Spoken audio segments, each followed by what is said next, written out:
Welcome to the apocalypse. That was a little sneak peek for the upcoming intro that I got brewing. For all y'all listening out there. What the hell was that? I figured I'd catch you off guard with that one. Yeah, no, what the hell was that? Holy shit. Yeah, we got an official intro that's brewing. Hopefully, it's gonna have little sound effects and be cute and take. It's only like 6 minutes long, the introduction. So every podcast will have 6 minutes of 6 really minutes. cool, Is that it? really cool Wow. voice talking. No, I'm just kidding. It's like literally 10 seconds. But now I won't have to do this every time. Welcome back to the Apocalypse Podcast. My name is Kyle. My brother's with me. Taylor, go. Hi, Done. it's me. Hi, hello. We're over it. Yeah, so instead of having to do this every time, we'll be like a real podcast. Anyways, today is a big one. I've been looking forward to this movie. This is the first movie I've been actually like really, really excited to go see in theaters for a long time, and it's 28 years later. I saw it yesterday. I had the option to pay double the price for the D-Box version. Did you get that option?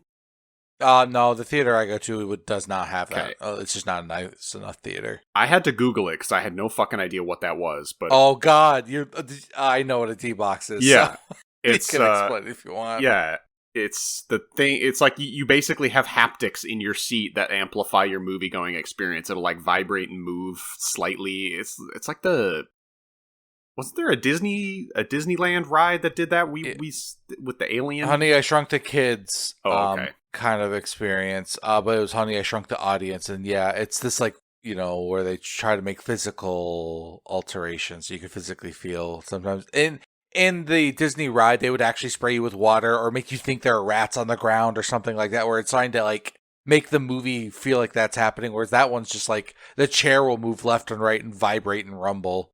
I don't know.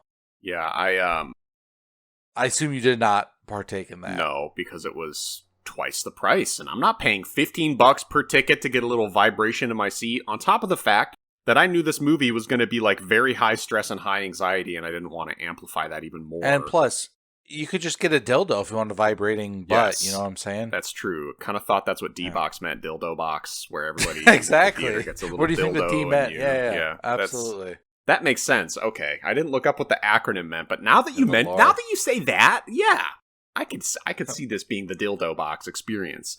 So, irregardlessly, 28 years later, let's get right off to it. This is going to be full of fucking spoilers. Sorry, the movie just came out. Don't listen to this if you want to go see it. But it's like a zombie movie, so it's not really spoilery. You can kind of tell where the story's going. You know how these movies go. I guess like certain characters living or dying might be spoiler-esque, but Just stop trying to qualify it. You're either because I would actually say let me start with Kyle. Yeah. Preemptively, I know you were telling me before we started recording that you were still processing this movie, Yes. and I shared that I am as well. What would you give this as of right now, as going into this discussion? Where are you leaning towards? My instinct is an 8 out of 10. Oh, wow. Okay. I was anticipating a lower number from you, that's all. Because actually, Brianna, the first thing she said to me after we left the theater, she's like, what do you think Kyle's going to think of this movie? And I had a hard time. I was like, you know what? I don't know. I feel like I think you would have hated the ending. Loved it. And oh, okay. All right. Well, so you gave it an 8 out of 10 is kind of where you're sitting. When me and Brianna walked out, I was thinking like a 6 to a 7 out of 10 as I was walking out. But I'm open to, as I've thought about it and discussed it more, I've moved up and down, so I'm curious how I'll be at the end. But, I definitely liked it. And I think this is a movie that I'm only going to like more as I talk about it more, or see it a second time, third time, fourth time. Because 28 Days and 28 Weeks Later are some of my all-time favorite, not some of, probably the literal all-time favorite zombie movies. I don't think there are better movies. And the Infection spin, which Danny Boyle and Alex Garland created, by the way. There's the hyper fast, aggressive, insane, scary zombies in 28 Days Later was like a first of its kind. Zombies Also, go ahead. Oh, well, no, the other thing just to add to that is also that all they want to do is spread the infection. They're not there to like just eat for Yeah. like to feed themselves. True. And I find that part, because like that has always been confusing to me of like, well, why don't they just cannibalize each other? Like that doesn't make sense. But when you think of it as like, oh, it's just to spread the thing out, that's all their like goal is. It like, I don't know, it makes all of the zombiness kind of make sense to me. um Yeah, true. anyway. They do behave like they're trying to spread an infection and not just like kill and eat brains to murder you to then raise you from the dead. Like the cycle that they operate in is different than a zombie, right? Like zombies literally want to kill you so that you can come back from the dead. This is faster acting. They behave like, an infection would. It's you infect a viable host, and then you use that host to spread yourself from person to person in the most efficient way possible. And murdering people, is not the way that you're going to spread yourself. You want to keep your hosts alive. So yeah, the frantic, they're violent and aggressive to make sure that they can actually get a hold of you and spread the infection. So maybe you'll die in that, in the violence of it. But just kind of like this infection sort of shooting its shot all over the place works very, All right, very well. Kyle. Yeah. How do you want to discuss this? How do we do this? Do you just want to go sequentially and talk about it as it comes up? Yeah. Okay, Yeah. let's just. I think All we right, can all do right. I also want to say I didn't know Aaron Taylor Johnson was in it, and I got very like on edge. I was like, is it this the good one or the bad one? Okay, so since you brought it up, let's. No, I mean, maybe we'll get there when we get there. Something I'll just start off this conversation, see if this gets us going somewhere. What I will say is, the movie instantly was familiar. It was so Danny Boyle. I was locked the fuck in from moment one. I could see it. I could feel it. I was like, fuck yes, this is the Danny Boyle I love. It felt like 28 Days Later, really, really quickly. And to me, I was thinking during the movie, I was like, if this came out just a couple years after 28 Days Later, I would have, like, this would have fit right into the trilogy, if you will. Like, it didn't feel like a different director. It didn't feel like a different movie, where a lot of these, multi-decades later reboots, they try to bring back the original director to make you go, oh, it'll be good. And then it's fucking horrific dog shit. The new Beetlejuice comes to mind. I literally couldn't finish that movie. It was so horrendously awful. And it was the return of the original writer. It was the return of, holy shit, what's his fucking name? I only know Danny Boyle and Alex Garland. No, the director of Beetlejuice. Tim Burton? Yes. The new Beetlejuice, like Tim Burton came back to direct it. The original writer, I'm still ranting about Beetlejuice and how fucking bad it was. And yeah, it came out 40 years later, and it was just horrible. So I was a little bit scared that they were going to pull that shit and be like, yeah, they even like Arrested Development coming back all those years later with all the same actors, the same writer, the same showrunner, and it was such a bad season and version of the show. They like clearly lost the magic. I was scared that this movie was going to be like that. However, Danny Boyle and Alex Garland, for the most part, don't miss. So that really helped me believe that like this was probably going to be very good. And then the first trailer came out, and I kind of saw the vibe of the movie, and I was like, all right, this actually looks pretty sick. And lo and behold, the movie was great. It was really good. It felt perfectly like it fit into the 28. I don't know how you even what do you call this series? Yeah, I was trying to like, I don't know. Yeah, I'm gonna see. I'll try to Google see if there is a term or not for this series of films. But anyways, it felt, still ranting on about what I was originally saying. It feels very at home. It's right on style. It's grungy and grimy and dirty. It's frantic. It's got these, it's got great Dutch angles to amplify weird scenes of just like somebody walking up the stairs, but it's the canted angle really low. You can see the stair in the foreground and the shadow of the guy walking up the stairs. Like, just simple things become suddenly tense and anxiety building. cool shots using mirrors, and I don't know. It immediately was very Danny Boyle, and the dude still got it. He put on his fucking Danny Boyle hat and suit, and he just went full Danny Boyle on this one, and it was great, great to watch. I really loved it. So Danny Boyle is a director that it's like I am consciously aware that he is attached to almost exclusively very, very good movies. Yeah. But I couldn't tell you what his style is other than like the 28 Days franchise. Like I those movies feel like they were directed by the same guy, very distinct. So like for me watching it was more of a I didn't have that affection for the director, so it's like interesting to hear that it is kind of like I just saw a Wes Anderson movie recently, and that to me is like someone's like his style's so overt though it's kind of hard to not notice it. But he's quite the auteur. So it's like when you see certain things, you'd be like, oh yeah, I know that this is like that's one of their signature things. Like I didn't pick up on those things as much, so it's cool to hear that it if it like is just it did have those touches. I just didn't know that they existed. Yes.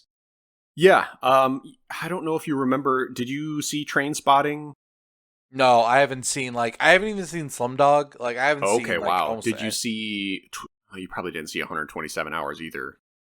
Yeah, actually, wait. Is that the one with the cut off of his dumb? Yeah, James Franco. Climber? Yeah, I did see that. Yeah, that's Danny Boyle. Sunshine is also Danny Boyle. So when you haven't seen Sunshine, I think 128 Hours might be the only other movie I've seen of his. Wow, like, you would love Sunshine. You would absolutely love Sunshine. It's so cool.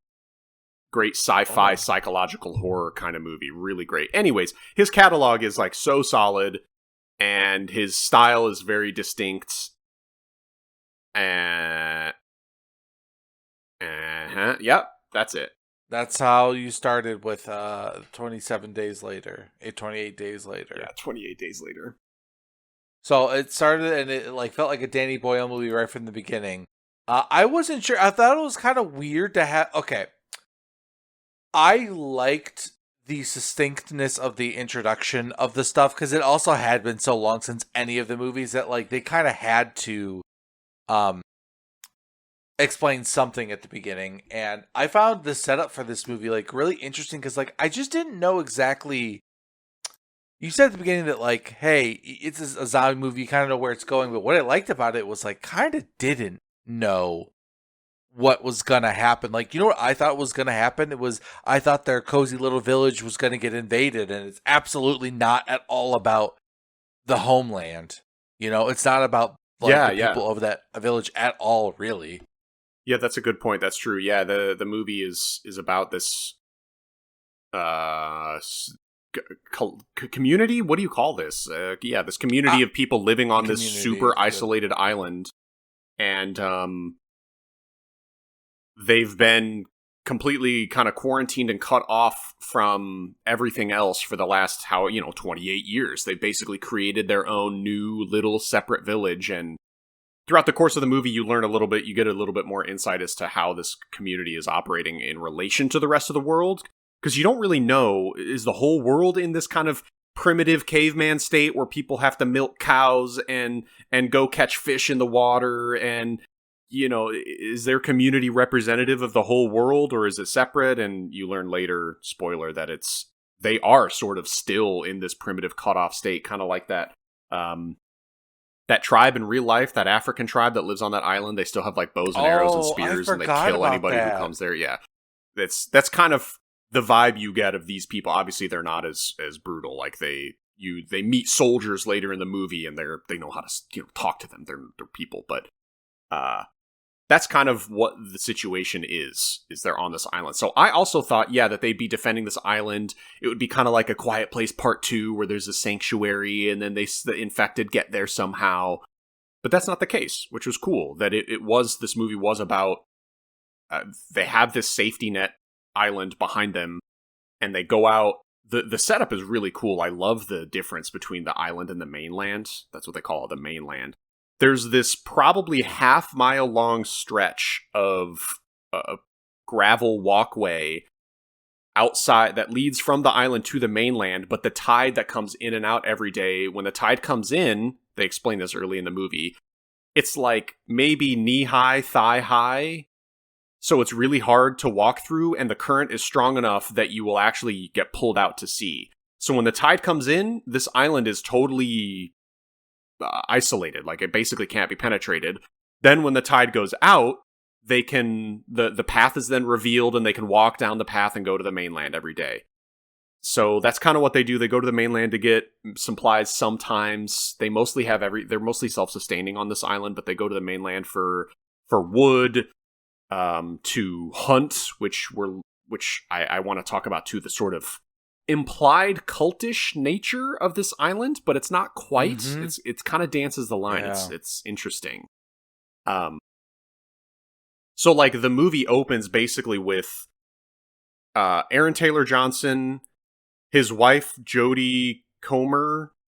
What's her name? I'm trying to actually look that up because I couldn't remember the name of the character. So give me a second. Her name is Isla. I know that much. Let's see. Jodie Comer. Yeah, you're right. Comer. Yeah, Jodie Comer. Okay, that is her name. Mm-hmm. So yeah, it's Aaron Taylor Johnson and Jodie Comer are married, and they have a kid, Spike, who's 12. And every year, it's supposed to be when you turn 14 or 15, you go out to the mainland for the first time and you go get a kill. That's kind of the ritual they do, is you go out there and you kill a couple infected, check out the mainland, see what's going on out there, kind of, become aware of the rest of the world, and then you go back to the village. Well, Spike is only 12 in this movie, and Aaron Taylor Johnson's taken him out a little bit early. But the kid has shown that he's fairly mature and he's competent, so they take him out a bit early. It doesn't even really become a point of contention. I want to say that, like, even the opening shot is of the boy of Spike taking his toy with him, looking at it and realizing, oh, I got to put the childish things behind me, and he sets it right back on his desk. So even, like, the movie art, like, says to you that, like, the kid is thinking he's of ready. Like, yeah, he's trying to, like, but it's also even showing the struggle that he does still want those things, but he knows that he needs, like, or whether it's because he's supposed to, and like, I have some thoughts later as to what my interpretation is. Great insight. But I didn't. I clocked him picking up the toy and putting it back, but for some reason it just didn't register why he did that. Mm-hmm. I think I was too. Go ahead. I would say when you consider, especially when I'm considering Alex Garland as the writer of this story, I'm not going to take anything they show to me as just like, I don't know, we just thought it would move the plot forward exclusively. Something as early as that is like, if there's any symbolism to be taken, I feel like there's something to be said here, because I just feel like he's very intentional. Like he just is I don't know. Maybe I'm giving him too much credit. I don't know, you're not. That's how I... No, I said that earlier. I don't think Alex Garland really misses. He writes really great stuff. That's also just a principle in filmmaking. Chekhov's gun. I'm sure you know that principle. Exactly. Yeah. Oh, I had to explain it to Brianna all the time. Okay, yeah. So all of these shots they have in the beginning, it's kind of rapid fire shots of all these different things. They show a bow and arrow. They show their supply center where there's signs that say, like, we're low on supplies right now. Be thoughtful when you take stuff, and, like, help do this, remember to do that, and just kind of establishing the village and how they operate, showing that they've been doing this for a long time. They know what they're doing. People care about each other. I was quite enraptured with the way it was all filmed, that I think I kind of wasn't paying attention to what I was seeing. I was more paying attention to how I was seeing it, and I was like, I love this. I feel like like a cuddly blanket with Danny Boyle and his trademark style, and I know this is going to be a crazy zombie movie. There haven't been good zombie movies hold on. in Actually, decades. We need to back the fuck up. Okay. No, this isn't how the movie opens. No, it's not. It's with another flashback scene of the kids being murdered. And, like, I just want to say is, like, one, that's what made me feel that blanket of, like, oh, here's the, like, the infection breaking into what is a safe space. But what was really fucked up was this one in particular is, like, okay, it opens up with, seeing these kids having to, like, watch Teletubbies and, like, kind of rock back and forth and, like, crying as they know that they know something is happening. And then when the first kills you see in this film are of children. Yes. Now you don't see the kids literally die, but Right. they break into a room and then blood splatters on the wall and only one child leaves the room when there was like 9 of them when it starts.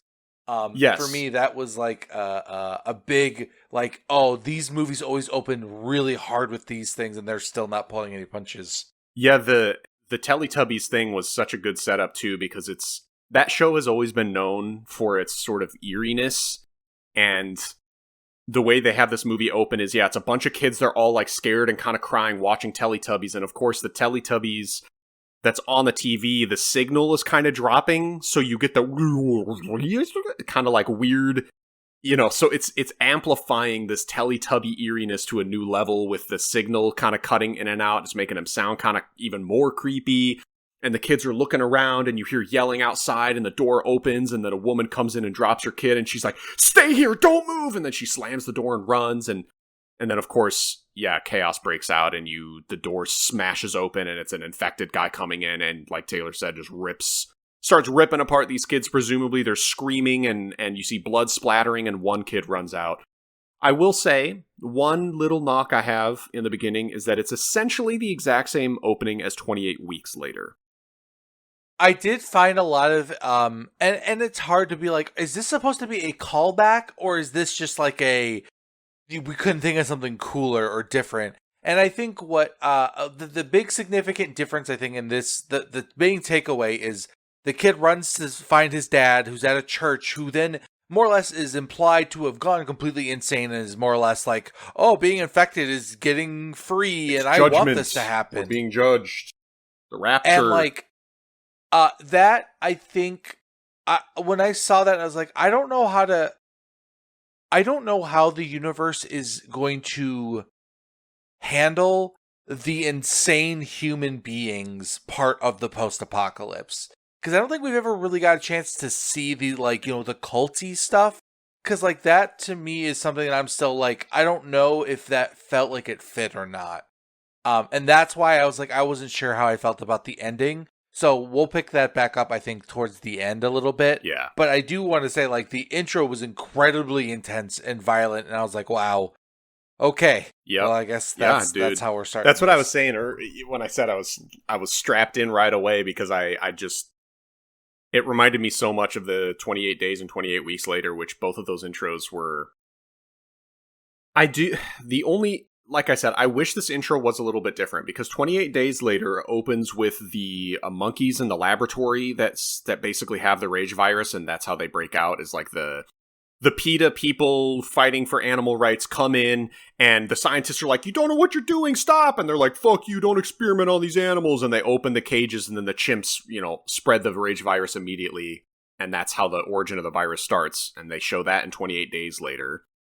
Then 28 Weeks Later opens with a sequence very similar to this one, where it's a husband and wife, and they have, kids and family in the house, and they're all hunkering down. They know something is happening. It's really scary. They don't know what. And then the infected people come in, they break through, they start tearing up the family, and then the guy manages to escape, leaving his wife behind. That's kind of the tragic moment in 28 Weeks Later. What I actually think was a little interesting is actually, as a if you had seen the previous movie, like, I had assumed we were going to be following the kid of this surviving. And, like, at first I assumed that's who Jamie was actually the survivor. But I'm like, this guy's too, joyful. Jamie and, is Aaron Taylor Johnson. Yeah, I'm going to call them by the character names, because fuck saying Let's Aaron try. Taylor Johnson. I know. And their names in this movie are actually not, like, difficult for once. Jamie, Isla, and Spike, like, those are good. Yeah. But Jamie seemed too, like, I don't know, adjusted in a way that I was like, I don't think that's who it is. So, like, that was what was kind of interesting, is I kept thinking about that intro sequence, and I don't know if it ended up being good or bad, but anywho, that was the only difference. And I think the second one is by far better. Like, that was also such a, like, more brutal scene for even the survivor, like this kind of moral judgment, and then it has sequence and Godspeed playing on top of it, just like in the first one. So good. But what I was trying to illustrate with the intros, the first one gives us basically a quick and brutal snapshot of the origin of the infected of the virus. The second one gives us a more human, like what the people suffered, like how it felt when the outbreak initially happened to the rest of the world. So the first one was how the outbreak happened. The second one was how the outbreak affected people. And the third one I was hoping would have another evolution of that, but instead it was just another of the second one of like, look at a family trying to, dealing with the chaos of the outbreak again.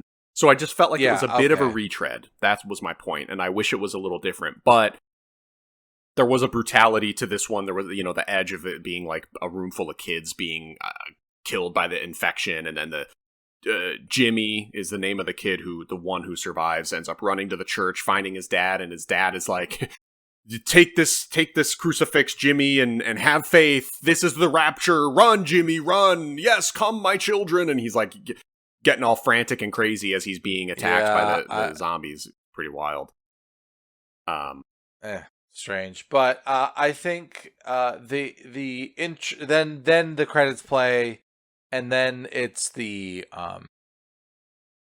intro that we talked about with Spike, and then it cuts to the village 28 years later. So you're kind of led to believe that kid turns into Jamie, but because if you're keen, you know that the kid's name is Jimmy, but then Jamie's name is obviously Jamie, so it's not the same person. But it's like, it's close enough. It's like, but what if he just changed his name to Jamie? Like, there was that like little nagging. It's like, I don't know. I don't know. I also thought this movie was going to have a way more maybe more religious undertones or a cult undertone, and that's not at all what this movie was. So I like that I was sort of my expectations were subverted right away. But this all will make sense at the end when we kind of tie this all back and spoil the end of the movie. And then, like, even when they're going to and the other big thing to also state is that they show that his mom, Spike's mom, Isla, is very, very sick. And yes, it's not clear why. It's like she's delusional, she's sweating, doesn't like bouts of confusion. Yep. She doesn't know. Yeah. She kind of loses sense of time, like very unwell. But they, as an interesting point, they say there are no doctors, so there is nobody to tell them what is happening and what to do. So it's like, I didn't even think about it. Doctors don't exist anymore. Yeah, I loved that little detail too, because if you think about how fucking hard it is to become a doctor, like, if you lose your doctor on your primitive island, what the fuck do you do? People can't teach themselves how to be a doctor. You need someone to teach you this stuff, or you need many generations of trial and error and learning, to figure stuff out. But yeah, 28 years and you have no doctors on your island, you're just kind of fucked.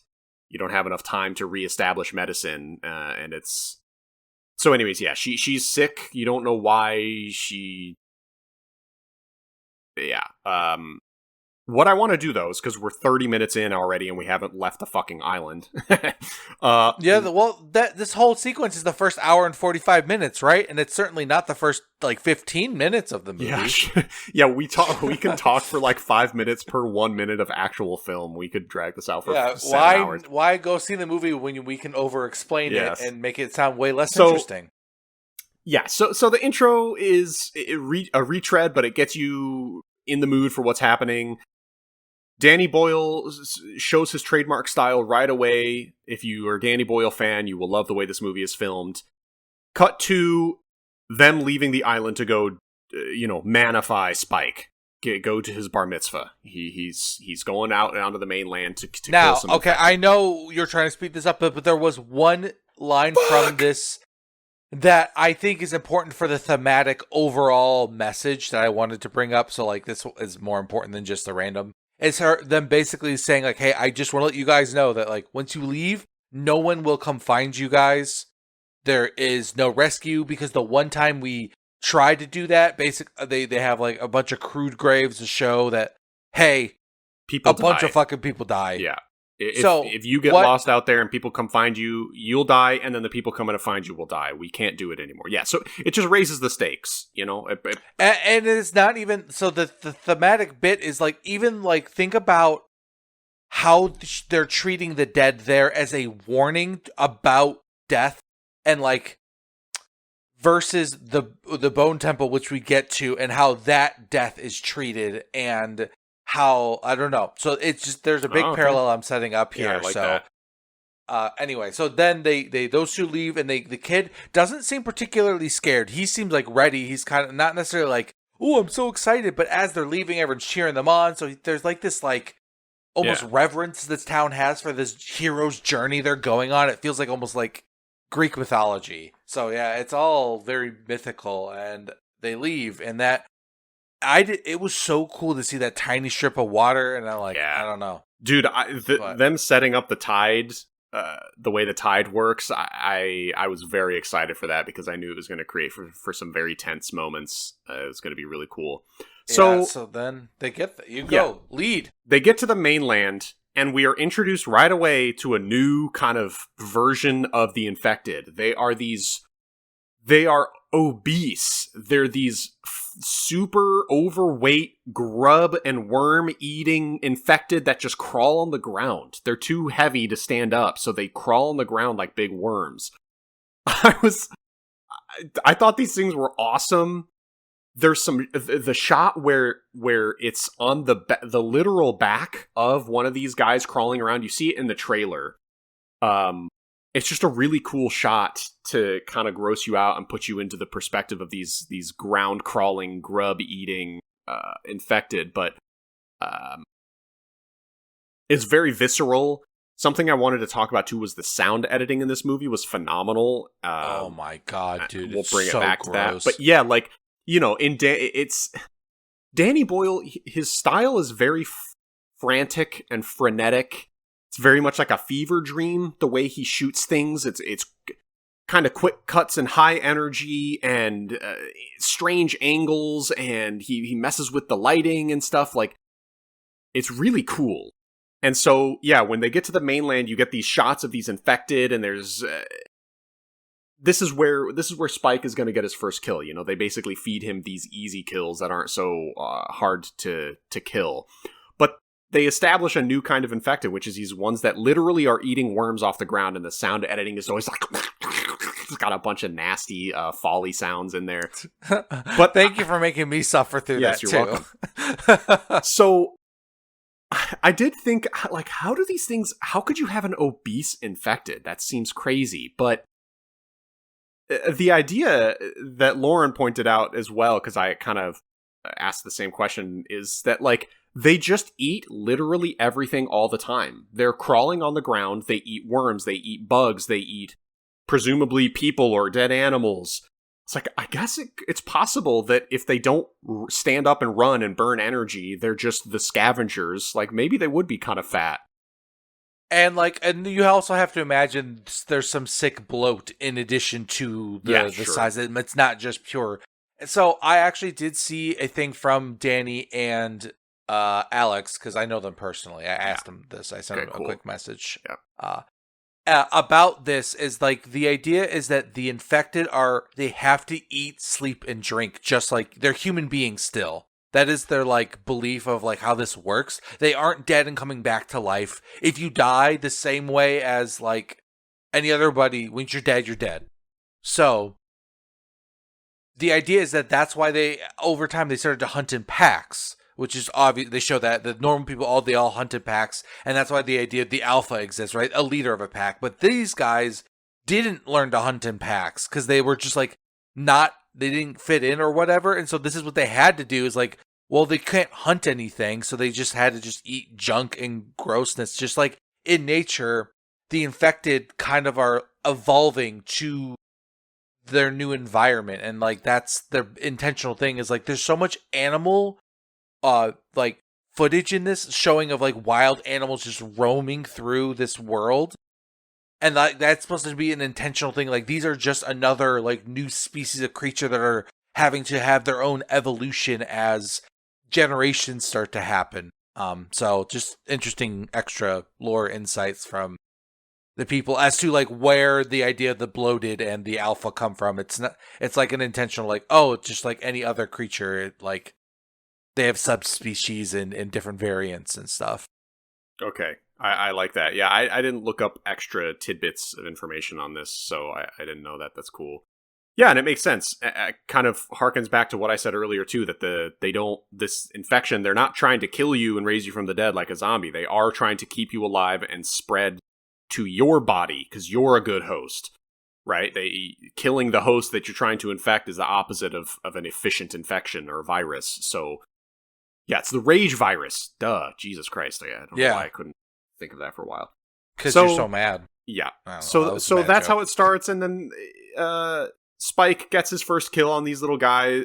They're not little; they're fat as fuck, but they don't stand fat. up, dude. And those kill shot angles, what the fuck is that cinematography? Loved it. So that immediately had a huge grin on my face. It's basically this technology exists, I should say, thanks to the Matrix. The sort of 180 degree, very rapid fire spin around shot. Danny Boyle employed that in this movie. So when he gets the kill and shoots the zombie in the neck, it's sort of like a freeze frame for just a half second, and it pans around like it's hard to even describe. Yeah, but I don't know how do you visual. Yeah, it's as Spike shoots the zombie. You know, it's kind of like a freeze frame, right? You know, people know what a freeze frame is. It's like a freeze frame of a headshot, and then you see the blood splatter, and it freeze frames for a second, and then the movie continues. But in this case, it's a panning, like 180 degree freeze frame shot, much like the kicking scene in The Matrix is what I'm going to use as the example. So that's exactly what it was. If you remember, when Trinity does the swan kick thing, she jumps in the air with her feet up, and then it quickly pans around the room, and then she kicks the guard in the face. Yeah, I saw a rig of how they do it. It's actually 20 cameras rigged on this metal thing to get like. So it's just because it's just all of those freeze frames stitched together as like. So in that second, you see all the shots together. Like that's kind of like how I would explain it. Is like it's one freeze frame, but you see from all these different angles at once. It's really cool. Yeah. I didn't know if you were gonna like that or not. That's one of those things of like it's a weird stylistic thing, and I think. They had it much more in this beginning section than in the second half of the movie, which was, I thought, interesting. But they usually almost always with the bow and arrow kills and not with gun kills, which I don't know if that was on purpose or not, but like I seem to notice that happened more. Well, you can't overdo it. Obviously, they want to sprinkle in this new tech and this cool style into the movie, but you can't do that for every kill. So, of course, they don't have it for every kill, but. Yeah, there's definitely 7 or 8 kills where they do this kind of freeze frame pan around thing, and I love it, dude. It almost felt like a video game, but it fit perfectly into the movie. It didn't feel like a gimmick. It didn't feel because again, it fits so perfectly with Danny Boyle's style. That frantic energy, the fever dream nature to it all, that cool, weird freeze frame panning shot. It just works perfectly in this movie. I loved it. So yeah, I was a huge fan of that. And so the first kill, you get to see that employed. And then a few kills later in the movie, you see it as well. And you just love it every time. It was so cool, you know? Like, who doesn't like that shot in The Matrix, you know? Where Trinity's jumping up and whoosh, boom, kicks it. It's just so great. So I love to see that employed 20 years later in a movie, finally, by Danny Boyle. But it works, and it's super cool. Yeah, and they show, and like, so they kind of then start singing, and the big difference too is also the mainland is so gorgeous with color. God, it's such a beautiful landscape. Holy shit, dude. But anytime there's like obviously destruction, but man, it's just like the nature coming back. This movie is very green. It's very colorful for the end of the world, and I always love movies that kind of have that look to it. But they really are showing this kind of the violence of the world, and that Spike is starting to really have a hard time. Like, it's much harder than he thought it was going to be. He basically, like, kind of after they kill the fat dude, he kind of realizes this is not as easy as maybe he isn't ready quite yet. Yeah, even killing this slow crawling fat zombie, it took him a minute to set up the shot. He was having a hard time letting go of the string, and his dad, Jamie, was like, shoot it now! And, had to, like, tell him to do it. So, yeah, obviously, it's when you're 12 years old, having to kill something while also having your life be at risk. Like, it's a very intense moment. And later, they get chased by the fast zombies, the hunter zombies, and he can't hit anything. He is too scared to even shoot his bow. He finally gets the courage to shoot once, but he hits one in the leg, and it doesn't even affect it, really, because it just, of course, it's the rage fire, so it just keeps running.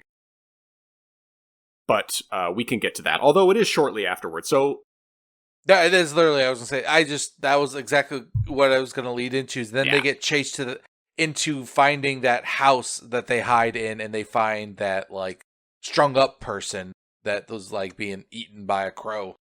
Yes. So, because I think this scene in particular is a big diverging moment for those two characters. Because, like, I don't know if you wanted me to explain. Or... Yeah, go.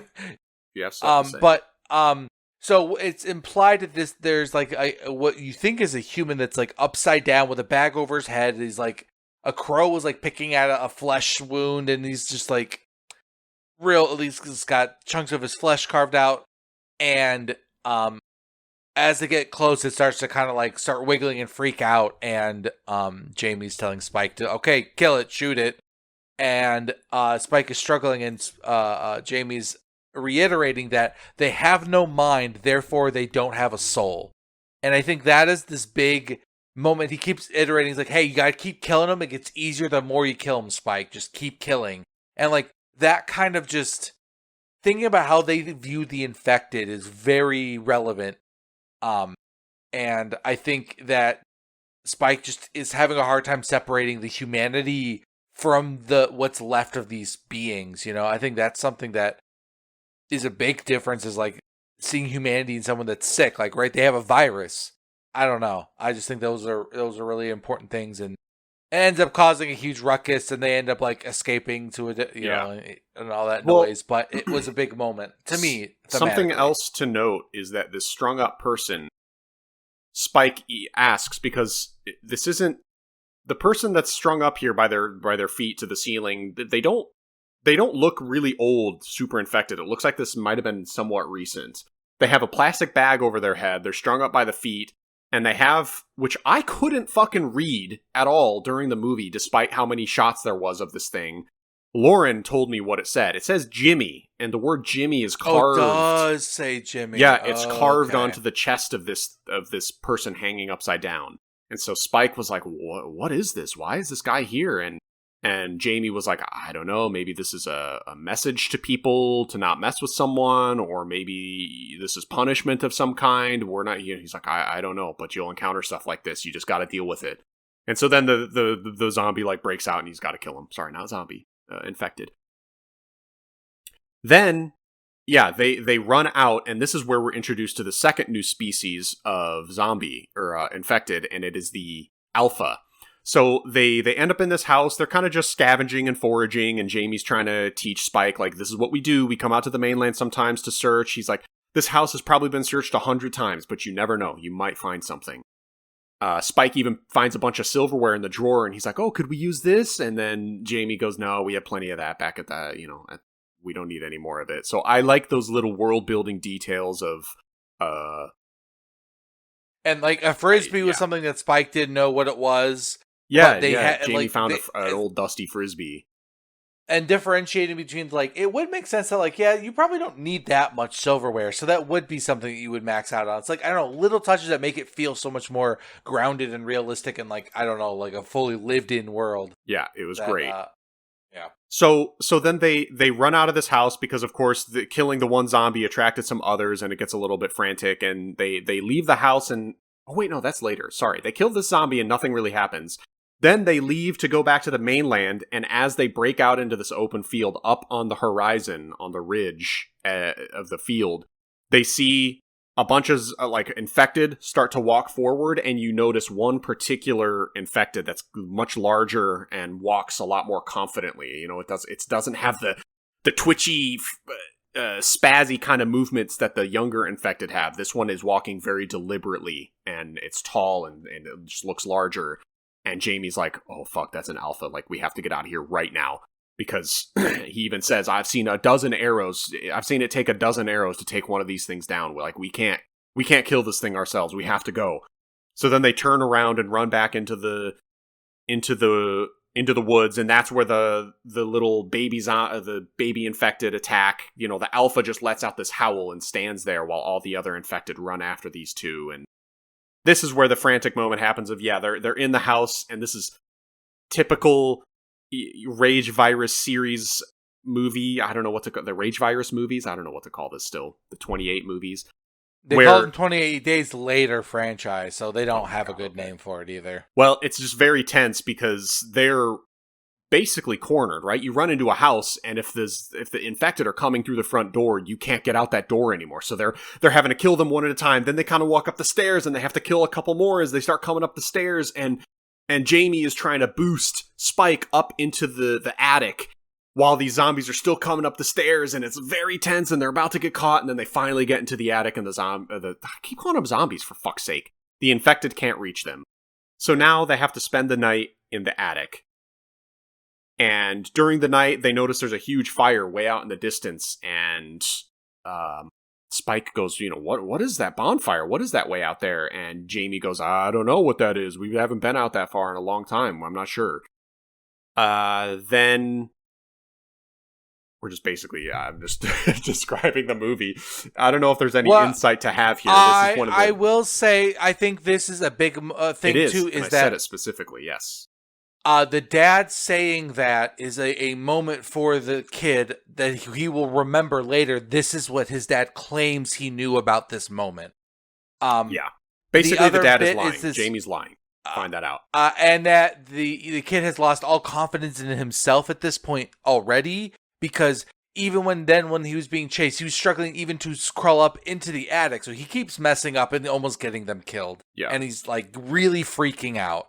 So he's not doing well. Yeah, he's not. And he says, sorry, Dad, this is all my fault. And Jamie goes, what do you know? It is not your fault. Like, you're honestly doing well. I've seen grown men not be able to even draw their bow. You at least shot one of these things in the leg. Like, you're doing good. Trust me. Like, he is treating him very well. Yes. Yeah, he's trying to his best to be reassuring. And like, he never, even in the moments in life or death, he's not like screaming at him in a way that's like, you fucking idiot, as much as like just, hey, focus. Like, you gotta try again. You gotta do this. Go. Yeah. It's, I was under the impression, like, that why wouldn't he be telling the truth here, too? Because he seems like a real, genuinely nice guy. Yes. And eventually, after then the building collapses because the wildebeest kind of stampede through.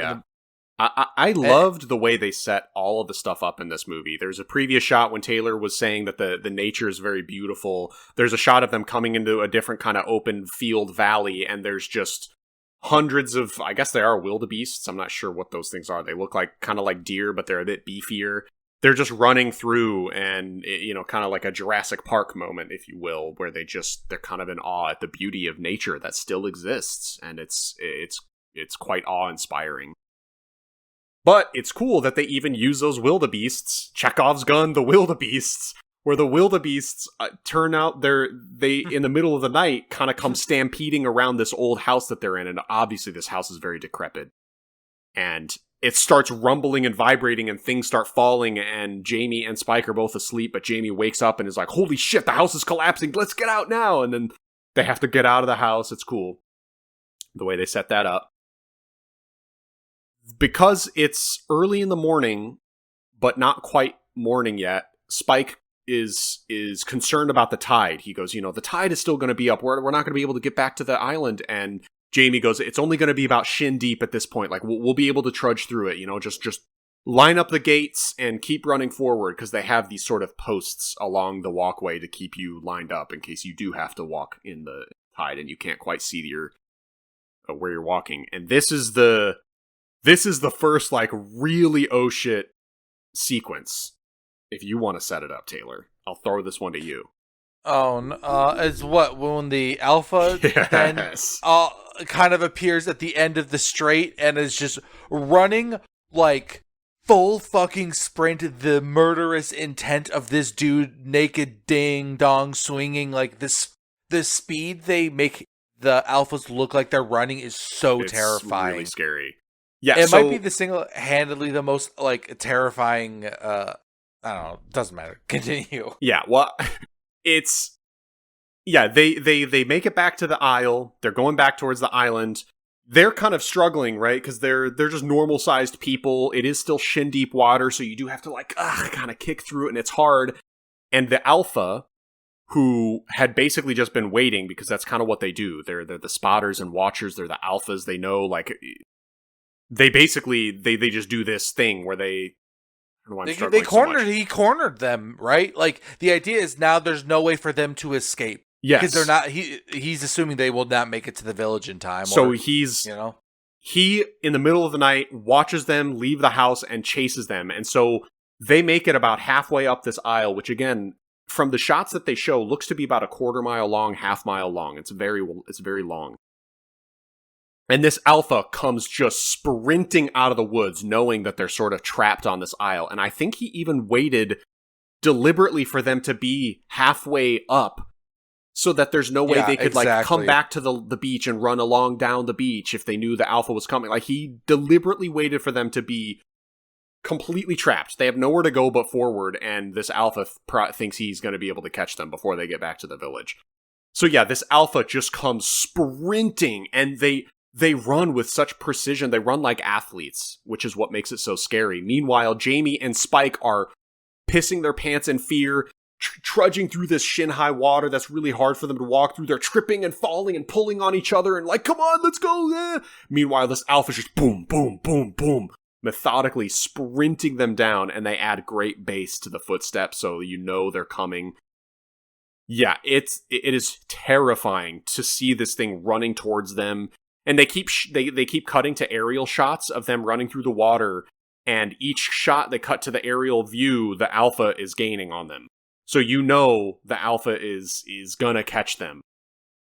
And yeah, of course, in typical 28 Days Later franchise, I have to say that now, I guess.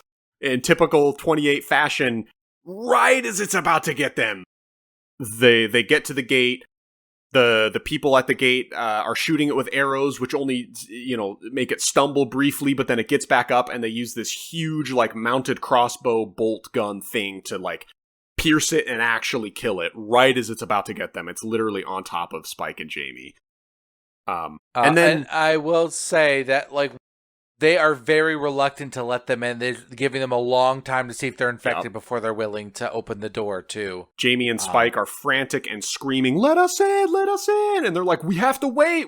And they're like, look at our eyes, we're not infected, let us in! Because they still are scared that the alpha might get up, because... And I mainly bring that up because, like, that's just another layer of just, like, they really are trying to keep everything out. Yes. Everything out.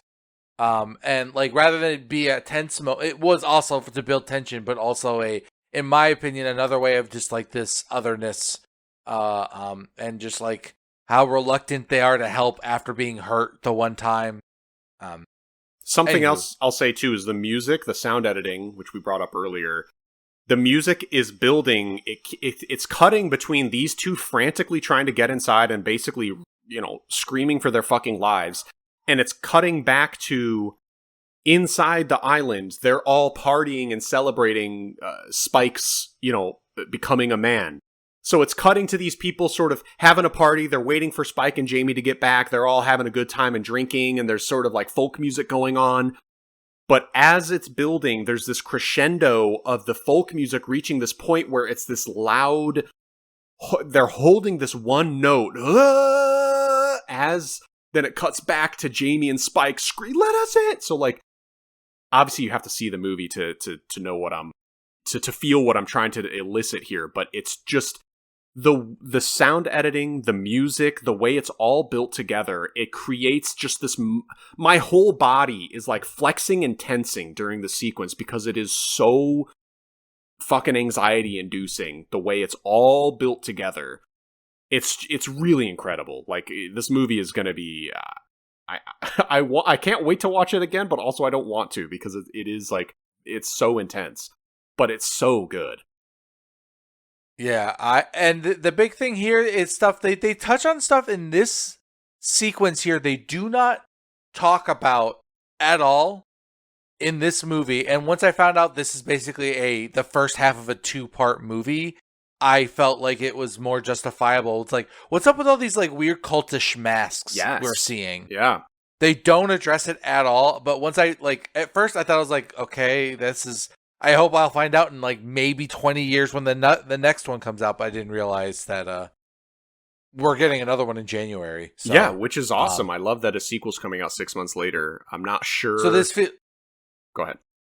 I would say, like, so this definitely just makes it. I was saying to Brianna, she was like, this, at some points in this movie, it feels like this could be like a season of like a mini series of like an 8-episode television show. Like, I can almost see that at some of these points, and now it makes sense as to why. It's probably because this is written like a 4 or 5 hour movie instead of like a 2-hour movie.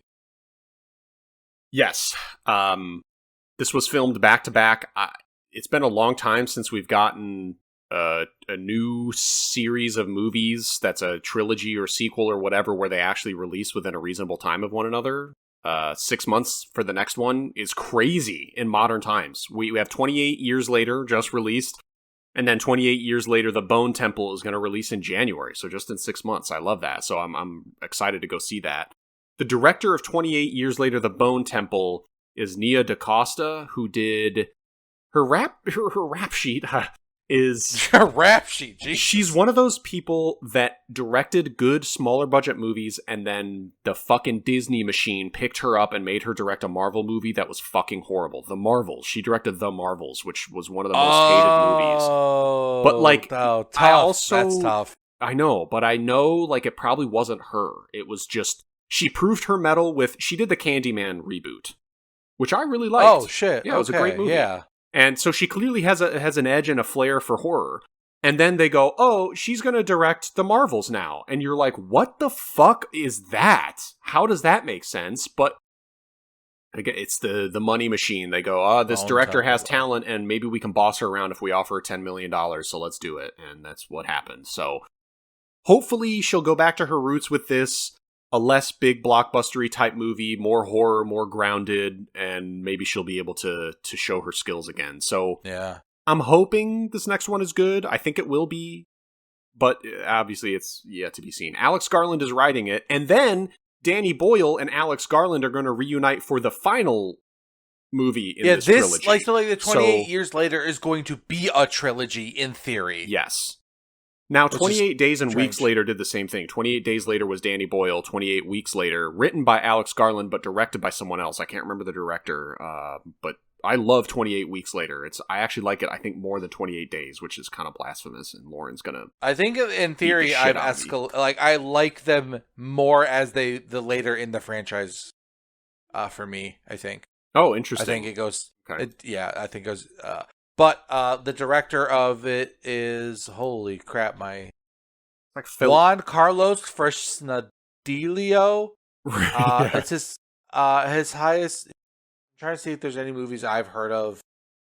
I hadn't. Time Crimes, Intruders. Time Crimes was supposed to be really cool. That was like a full indie movie, $10,000 budget, but it was really, really well done.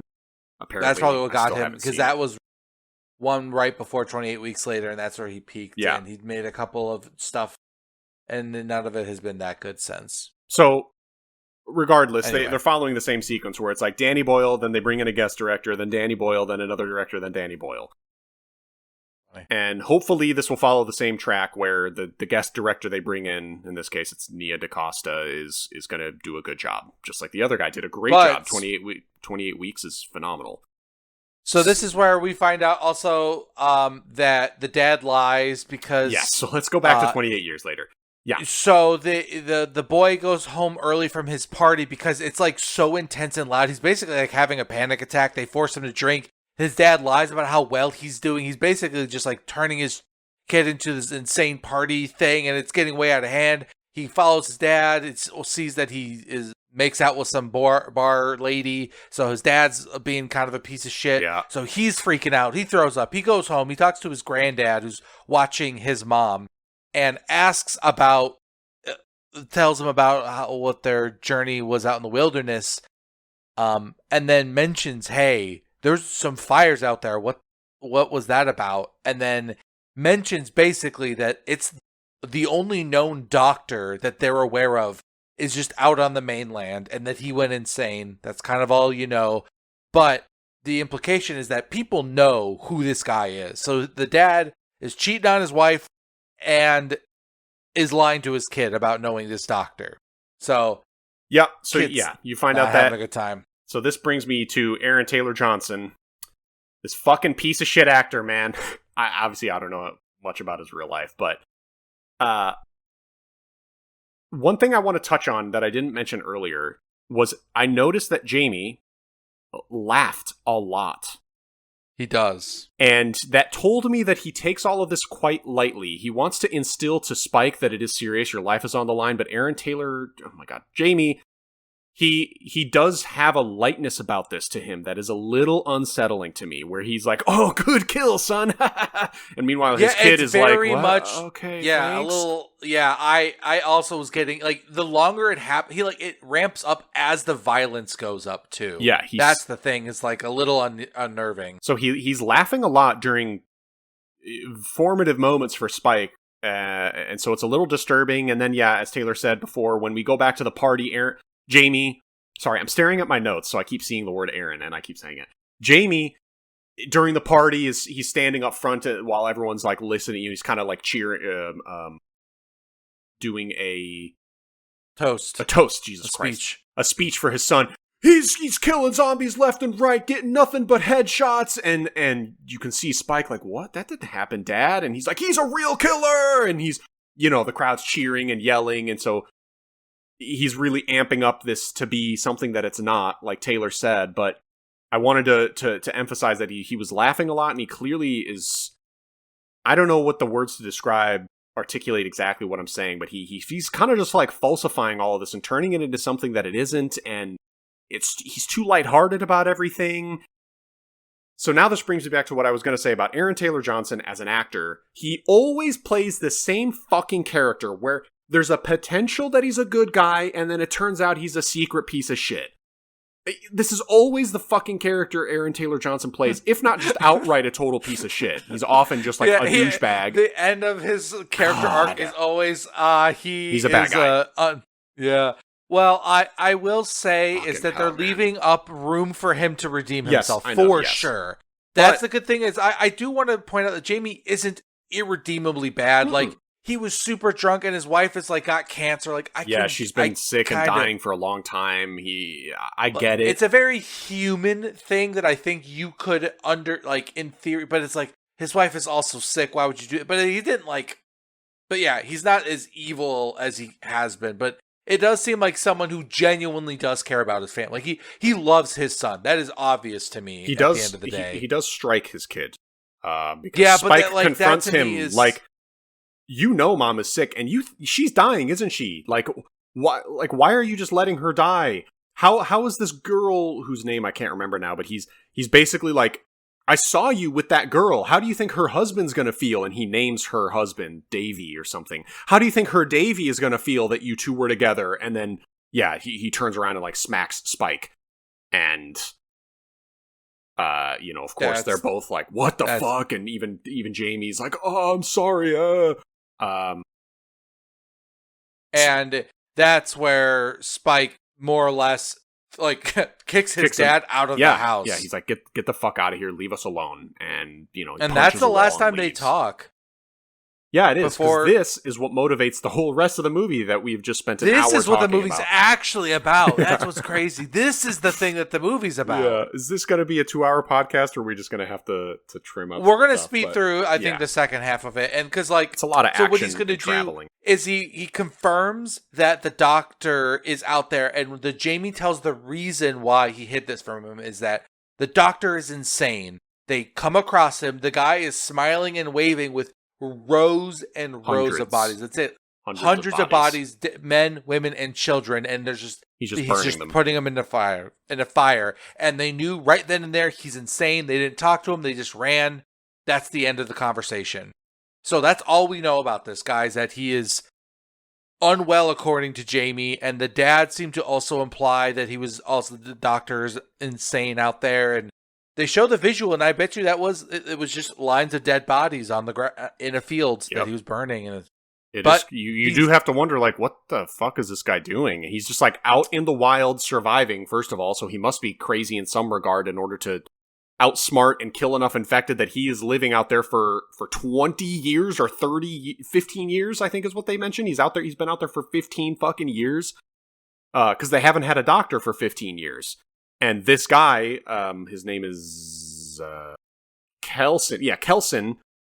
yes. Kelson is the doctor, played by Rafe Fiennes, who's awesome. Love that guy. Oh, I love him in every. He's so good. But yeah, so the his name is Ian Kelson. So if you want to call him Ian, as well, I'm just going to call him Kelson because they all call him Kelson. Kelson has been out there for 15 years, is what they say. They haven't had a doctor in 15 years, and Kelson was the last doctor. So he's been out there surviving for 15 years. He knows what the fuck he's doing. So this motivates Spike to take his mom and go find Kelson because his mom is sick. They don't know what's wrong with her. Jamie is not doing anything to try to help her. He's just, being an adulterer and kind of a secret piece of shit, but also it's like you kind of understand why. But he's not trying to save his wife.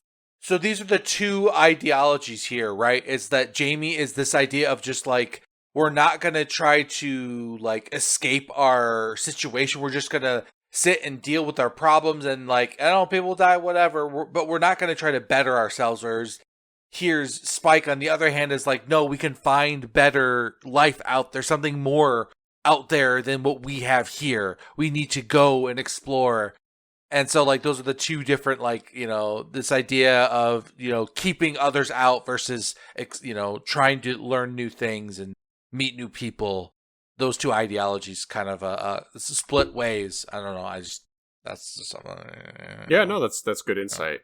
Yeah. Him and his mom go. And I'm trying to remember what the first big, like, stopping point in their church journey is.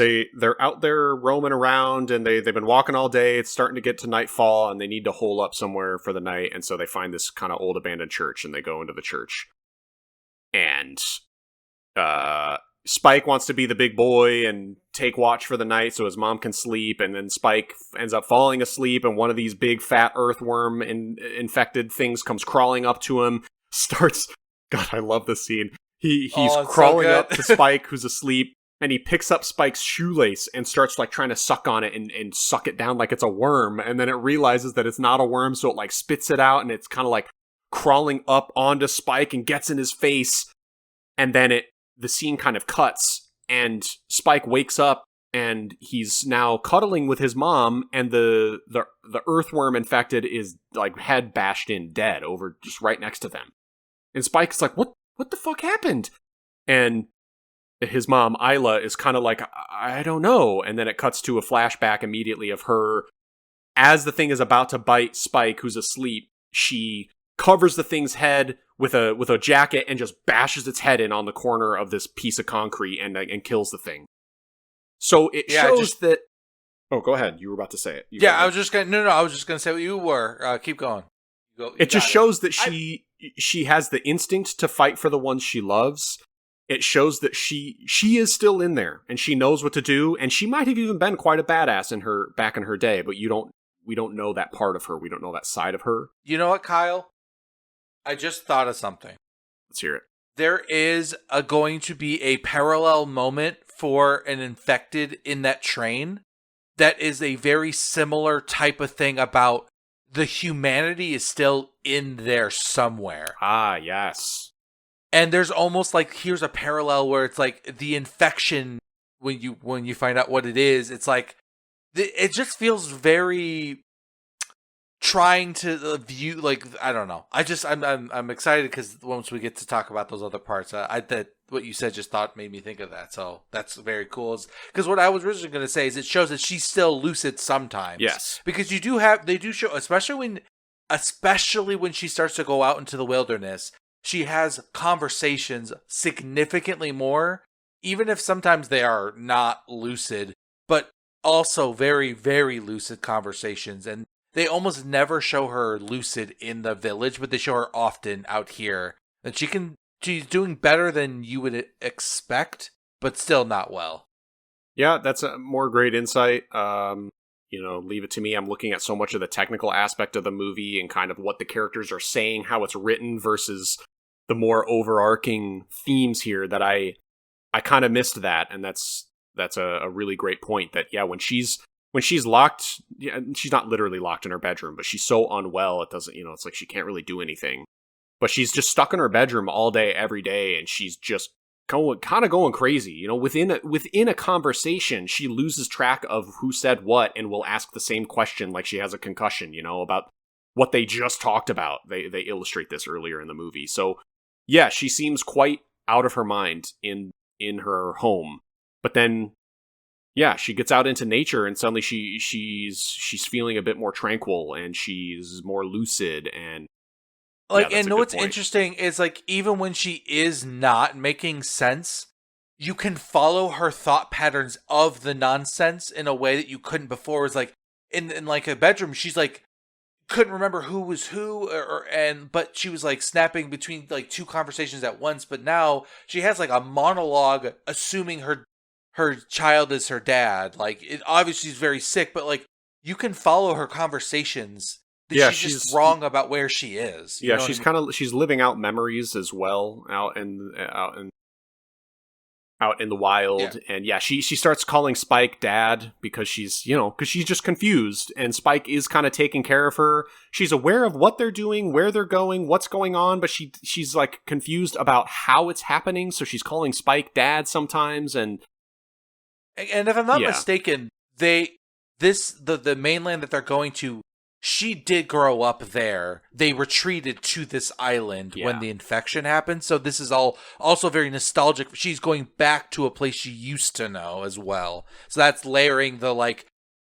There's two different realities happening at the same time. The one she remembers is the one that she has been like hasn't seen in years. Because like who knows when's the last time she saw the mainland?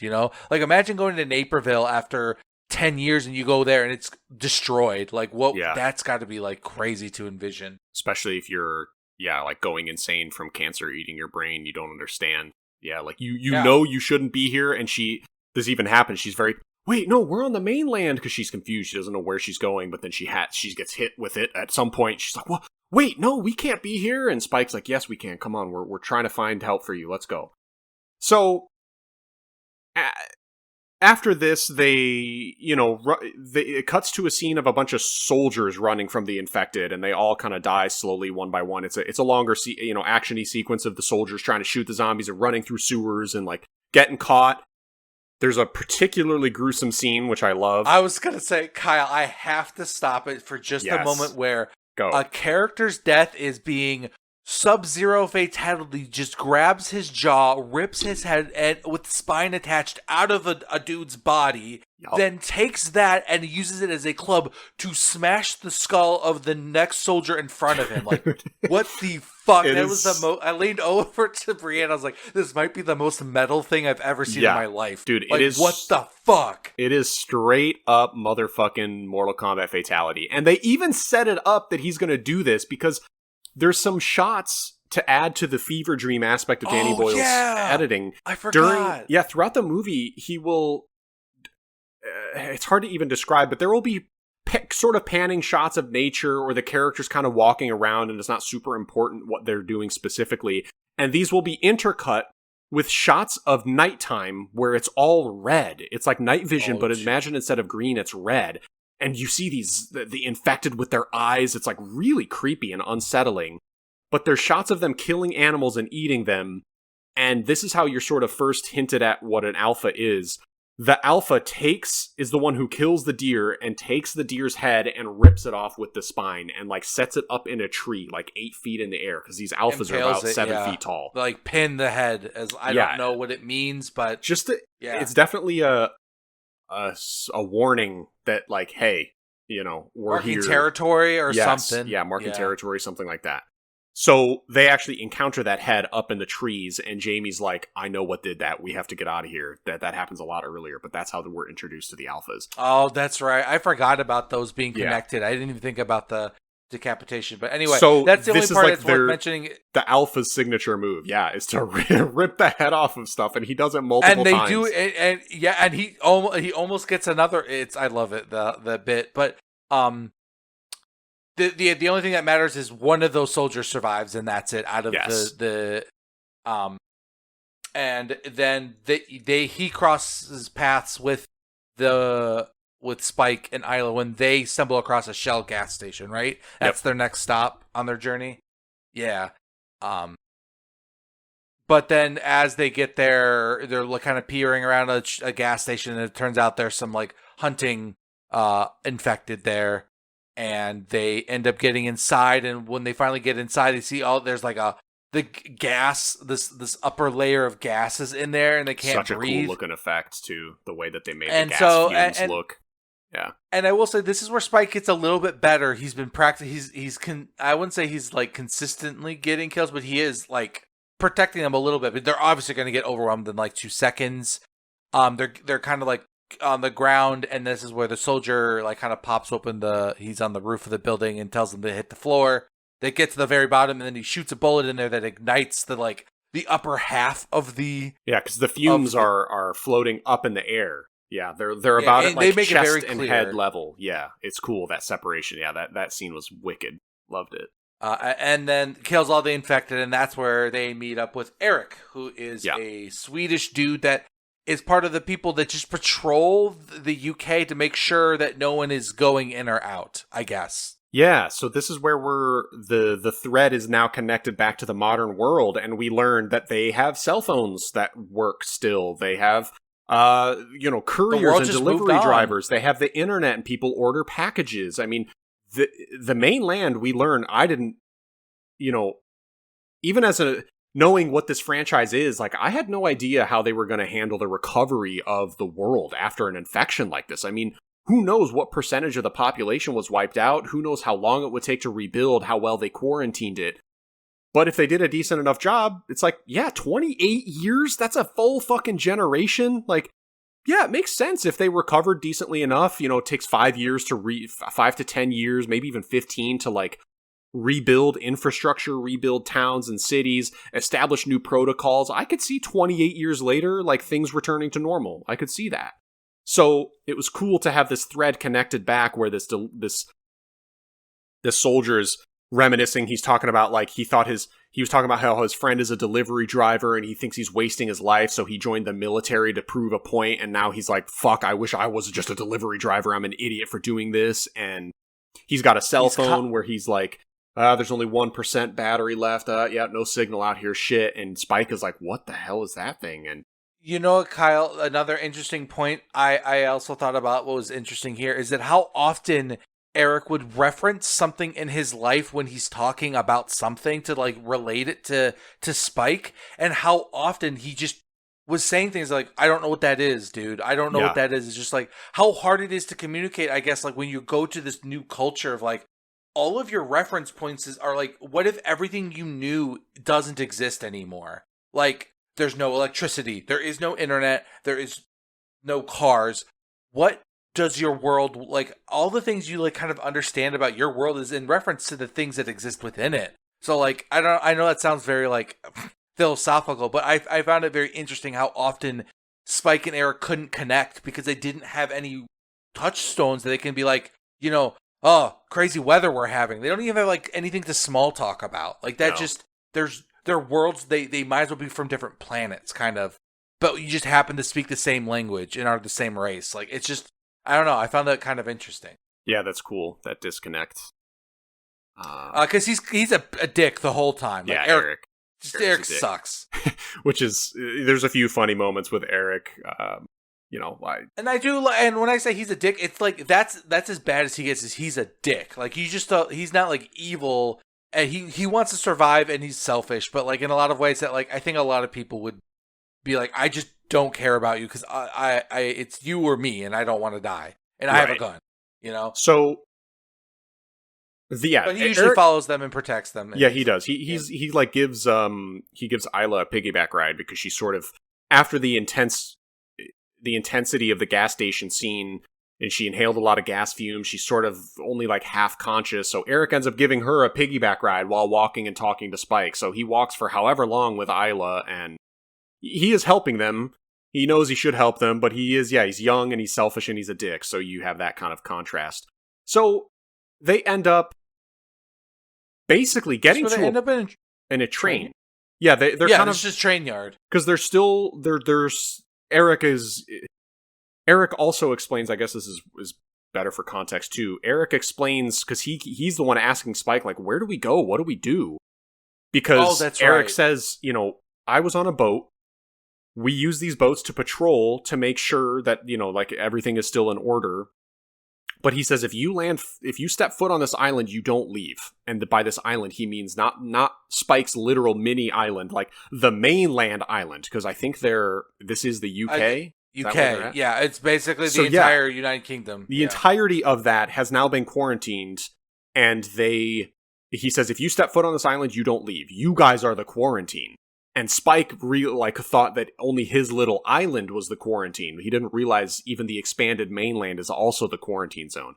So we get insight into okay, they still consider this place very dangerous. Obviously it is. It's still full of infected. But if you step foot on here, you're just not allowed back. You're now considered a, fucking damaged property. Kill on sight. Yeah. Yep. So even Eric, when he has his phone and his phone battery dies, he just throws it because he knows there's no point in even keeping this. I can't charge it. And I'm not getting saved. I can't get off the island. So fuck this. It's gone. So we get insight to the separation, the extent of separation and quarantine.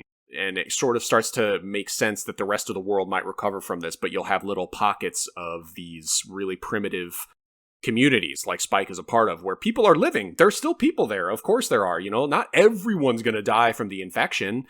It's sort of like The Last of Us, right? Tommy's town versus the quarantine zone of a main city where it's just going to be for sure decimated. Nobody's going to be left. So it's cool to have that contrast and have that little insight into the rest of the world.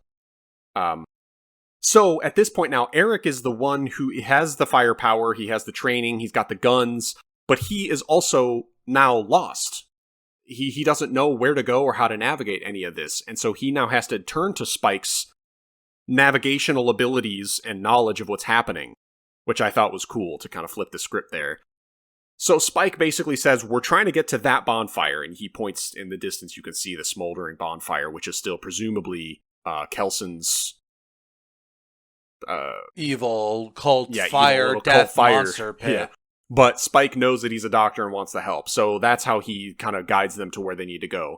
So while they're going there, they run into a train. They hear an infected inside screaming and hollering, but it's not a typical scream. It's more like a pained scream. And they go inside, and there's a fucking pregnant infected, which is hinted, and they show it earlier. Yeah, they do show a pregnant infected, and that I remember being like, what the fuck, dude? Oh also, my God. What does that mean? Because that means that they could have been pregnant before they were infected. I'm a moron. Ignore me. Continue. I mean, not necessarily. And they deliberately made her...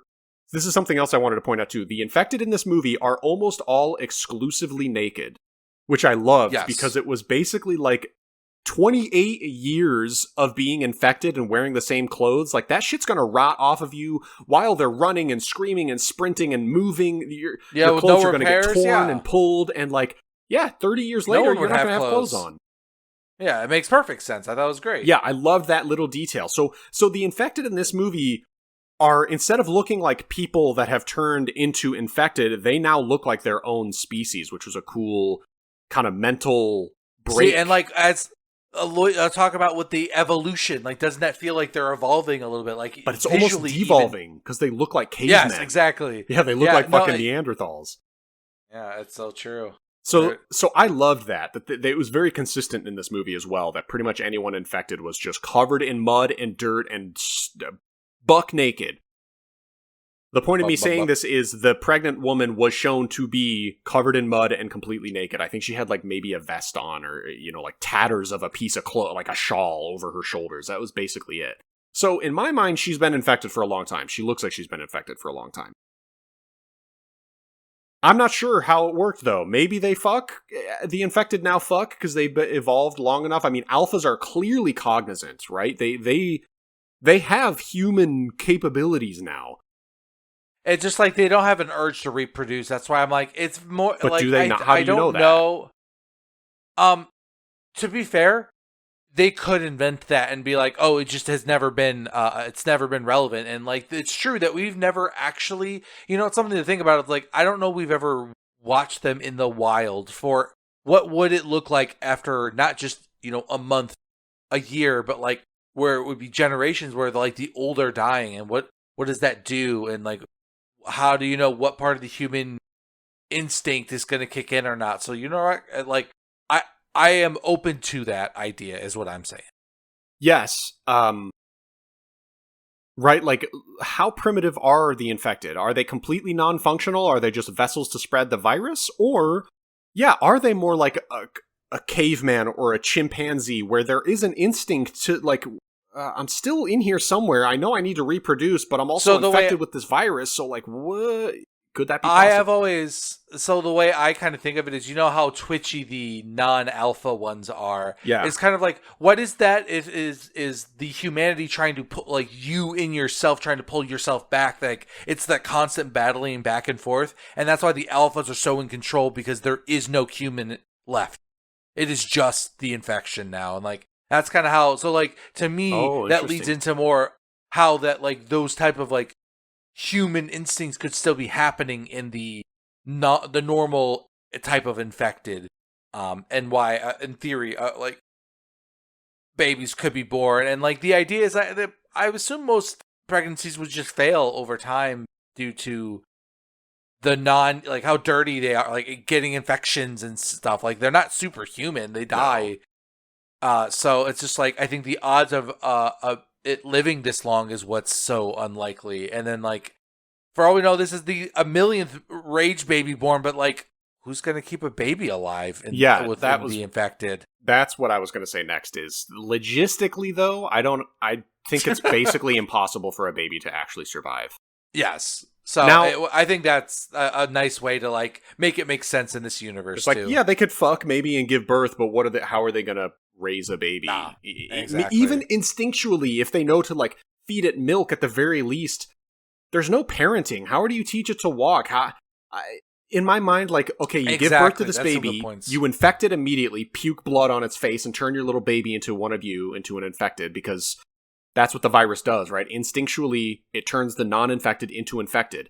And the whole caveat to all of this is that this infected woman, is like thrashing around and kind of a threat, but Isla gets on her knees and like holds up her hands to her, kind of like, I'm no threat, hands up thing. But at the same time, it's that classic pregnancy thing where you hold up your hands and the person giving birth grabs your hands as something to hold on to.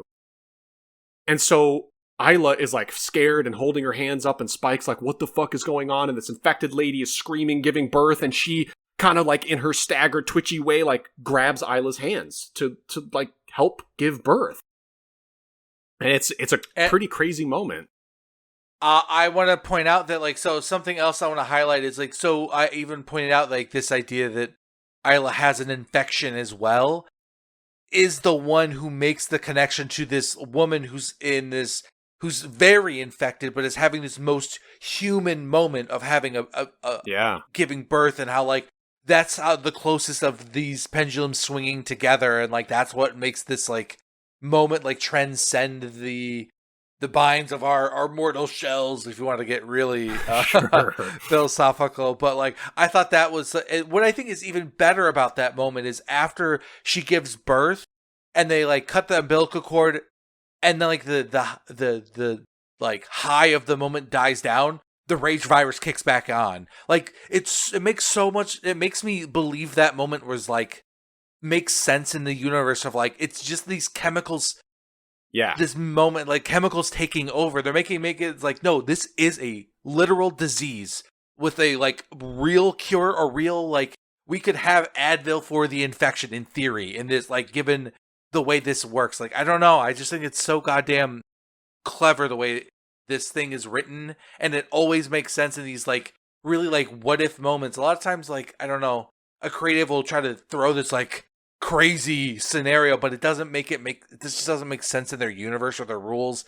But this one, it's like, no, when they show this new angle, it's like, no, that does make sense with the rules we've already established. And I don't know. Yeah, I could suspend my disbelief for it, basically.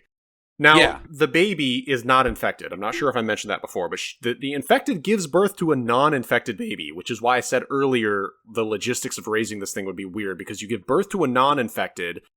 So would you infect it right away, or would that destroy its capacity to then feed? Because Well, it's I just think you an would insane thing. and So would you also have to like raise it as a no, normal baby long enough till it can walk, and then you infect? Kyle. Like, There's no way they would infect it without killing it. It's too small. right? Yeah. That's the other thing is like it would last literally seconds due to the nature of what a human baby needs right after birth. Like and like the size of the carriers and like there's a 0% chance it even makes it more. If there's a baby that's 1 day old, I'd be surprised.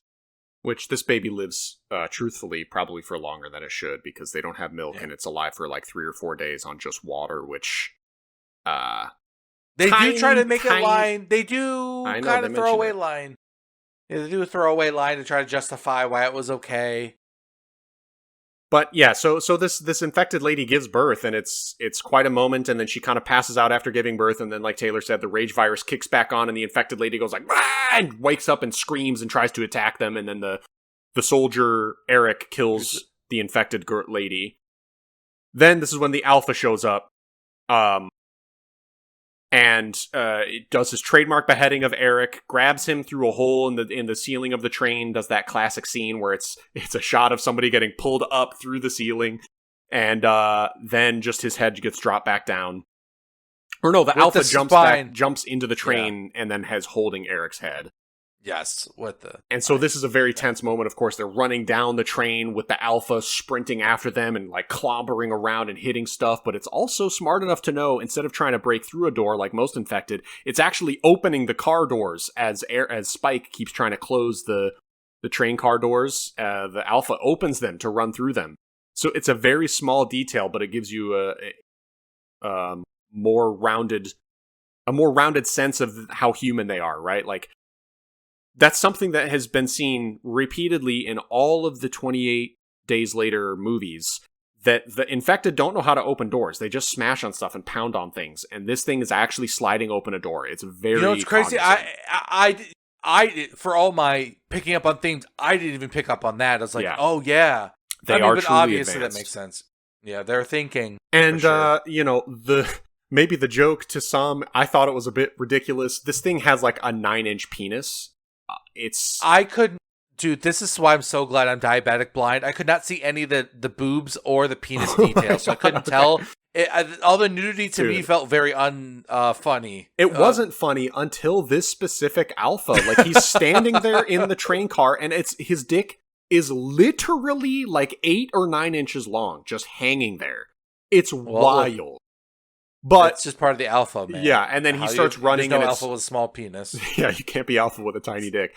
Then it's, of course, the crazy close-up shots of its face and his just kind of upper body. This guy is just a muscle machine maniac, 7 feet tall. So scary. Crazy. So he ends up chasing them out of the train car. He's like about to get them, and then this is where Kelson shows up, and he shoots a blow dart at the thing, and it's full of morphine. And so, like, just within a second or two, the guy, like, whoa, and, like, kind of freezes in time, basically, because he's on this this combination of morphine and something else, and this is where Kelson's introduced, and he's covered in iodine, which I love this. He's like, Spike and Isla are like, holy shit, thank you, and he's like, pardon my appearance, I'm covered in iodine, the rage virus hates iodine, and he's like, this one's name is Samson, I named them, he's been around for about 3 years now, although I try to keep my distance from him, because, he's scary. And it's like it adds some levity to, of course, this intensity, and of course, loving Rafe Fiennes, and so I think the it's touch of the about iodine covering him. It gives him such a cool look too. That cover, the orangey brown. It's really so. What's interesting is that you are given the impression. So going in, you are apprehensive because you don't know how insane he is, and then it looks like he's covered in blood, but he's not. He's covered in iodine. It's like, oh. It's because he knows what he's doing, and he's making kind of like jokey things about it, but you can't tell if it's in that's how you get through the world, or it's because he's a psychopath. True. I don't know. He still teeters on insanity here, yeah. But I love that the rage virus being subdued. If you put him to sleep, they don't do anything. Of course, that would be like a good way for it to work. I just love that these are humans. Anyway, you keep going. This is like my favorite part of the whole movie. This. Chunk, honestly. Yeah, I mean, the Rafe Fiennes sequence is definitely a high point for the movie. Although I still love the movie up to that point, and I kind of Yeah, even exactly. forgot that Rafe was going to be in this, and so I was still totally digging the ride, and then it gets amplified even more. I loved it even more. So yeah, they make it to him, and long story short, he doesn't have medical tools or anything to diagnose her officially, but he does some mental tests with her and does a physical examination, and he's like, yeah, she has cancer. It's probably spread from her brain to body or body to brain. We don't know, but based on all of her symptoms, she has a pretty severe case of cancer, and she's going to die soon.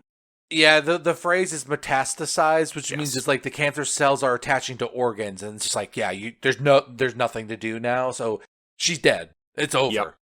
And they are, however, I guess before this, I was just trying to like wrap up her story a little bit too.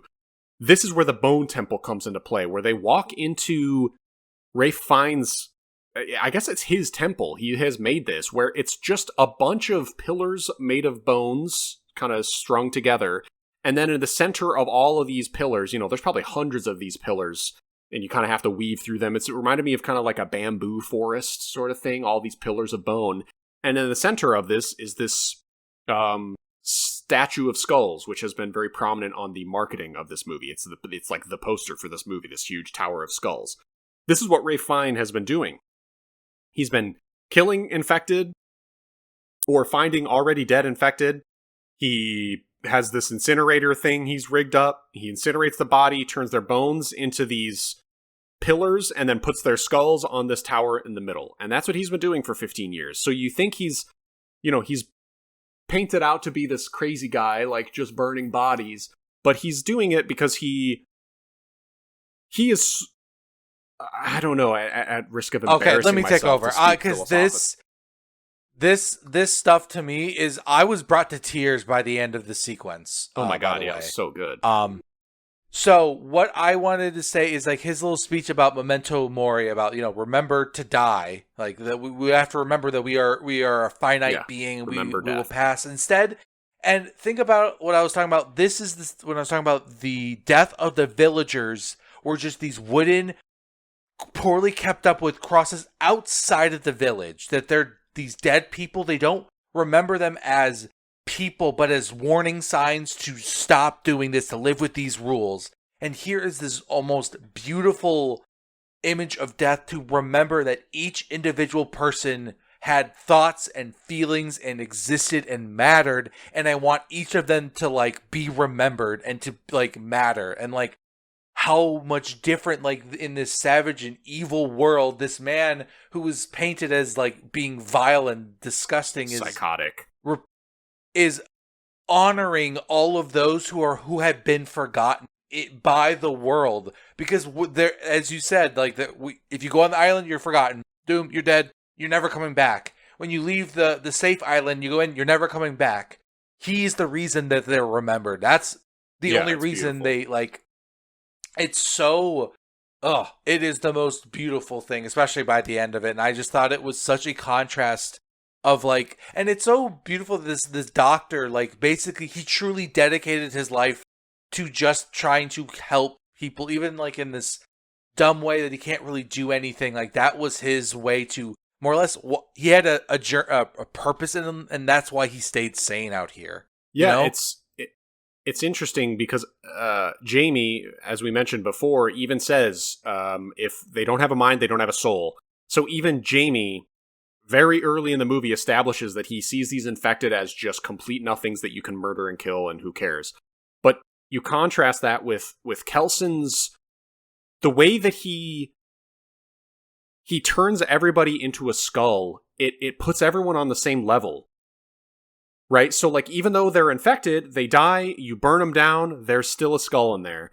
There's still a human at the end. Yeah, there's still a human there. And on top of the fact that the alphas are demonstrating that there might even be some humanity left. The fact that this pregnant one gives birth, and in this moment of, it's able to break through the rage virus and just instinctually survive by holding Isla's hands and accepting the support to further the species. Like, yeah, it creates this cool dichotomy of questioning what it means to be infected. Is there a soul? Is there not? What determines what your level of humanity is. Is it all just perspective? Like, yeah, it's cool. It brings up some interesting questions, and then I will say that on top of, I thought just like this being it's just a moment that like resonated with me, and I feel like if this sequence didn't do anything to you, I don't think you'll be one of those people that says it doesn't live up to the expectations. I feel like this moment felt like why that like this as a contrast at the center of this horror movie is this most beautiful, like, this is why horror movies to me like feel so almost like can be more positive spin of like it I don't know, it resonated with me so strongly. And then the acting of this kid was really, if he fucked this up, would ruin the moment of basically the mom talking with the son and having to explain to him, I'm gonna die, and then the implications like, I'm gonna die very soon. And then they have this moment where the boy is Spike finally accepting that his mom is, there's nothing he can do, because he talks about like, let's go get medicine, and it's like, no, there isn't an answer. This is the answer you were looking for.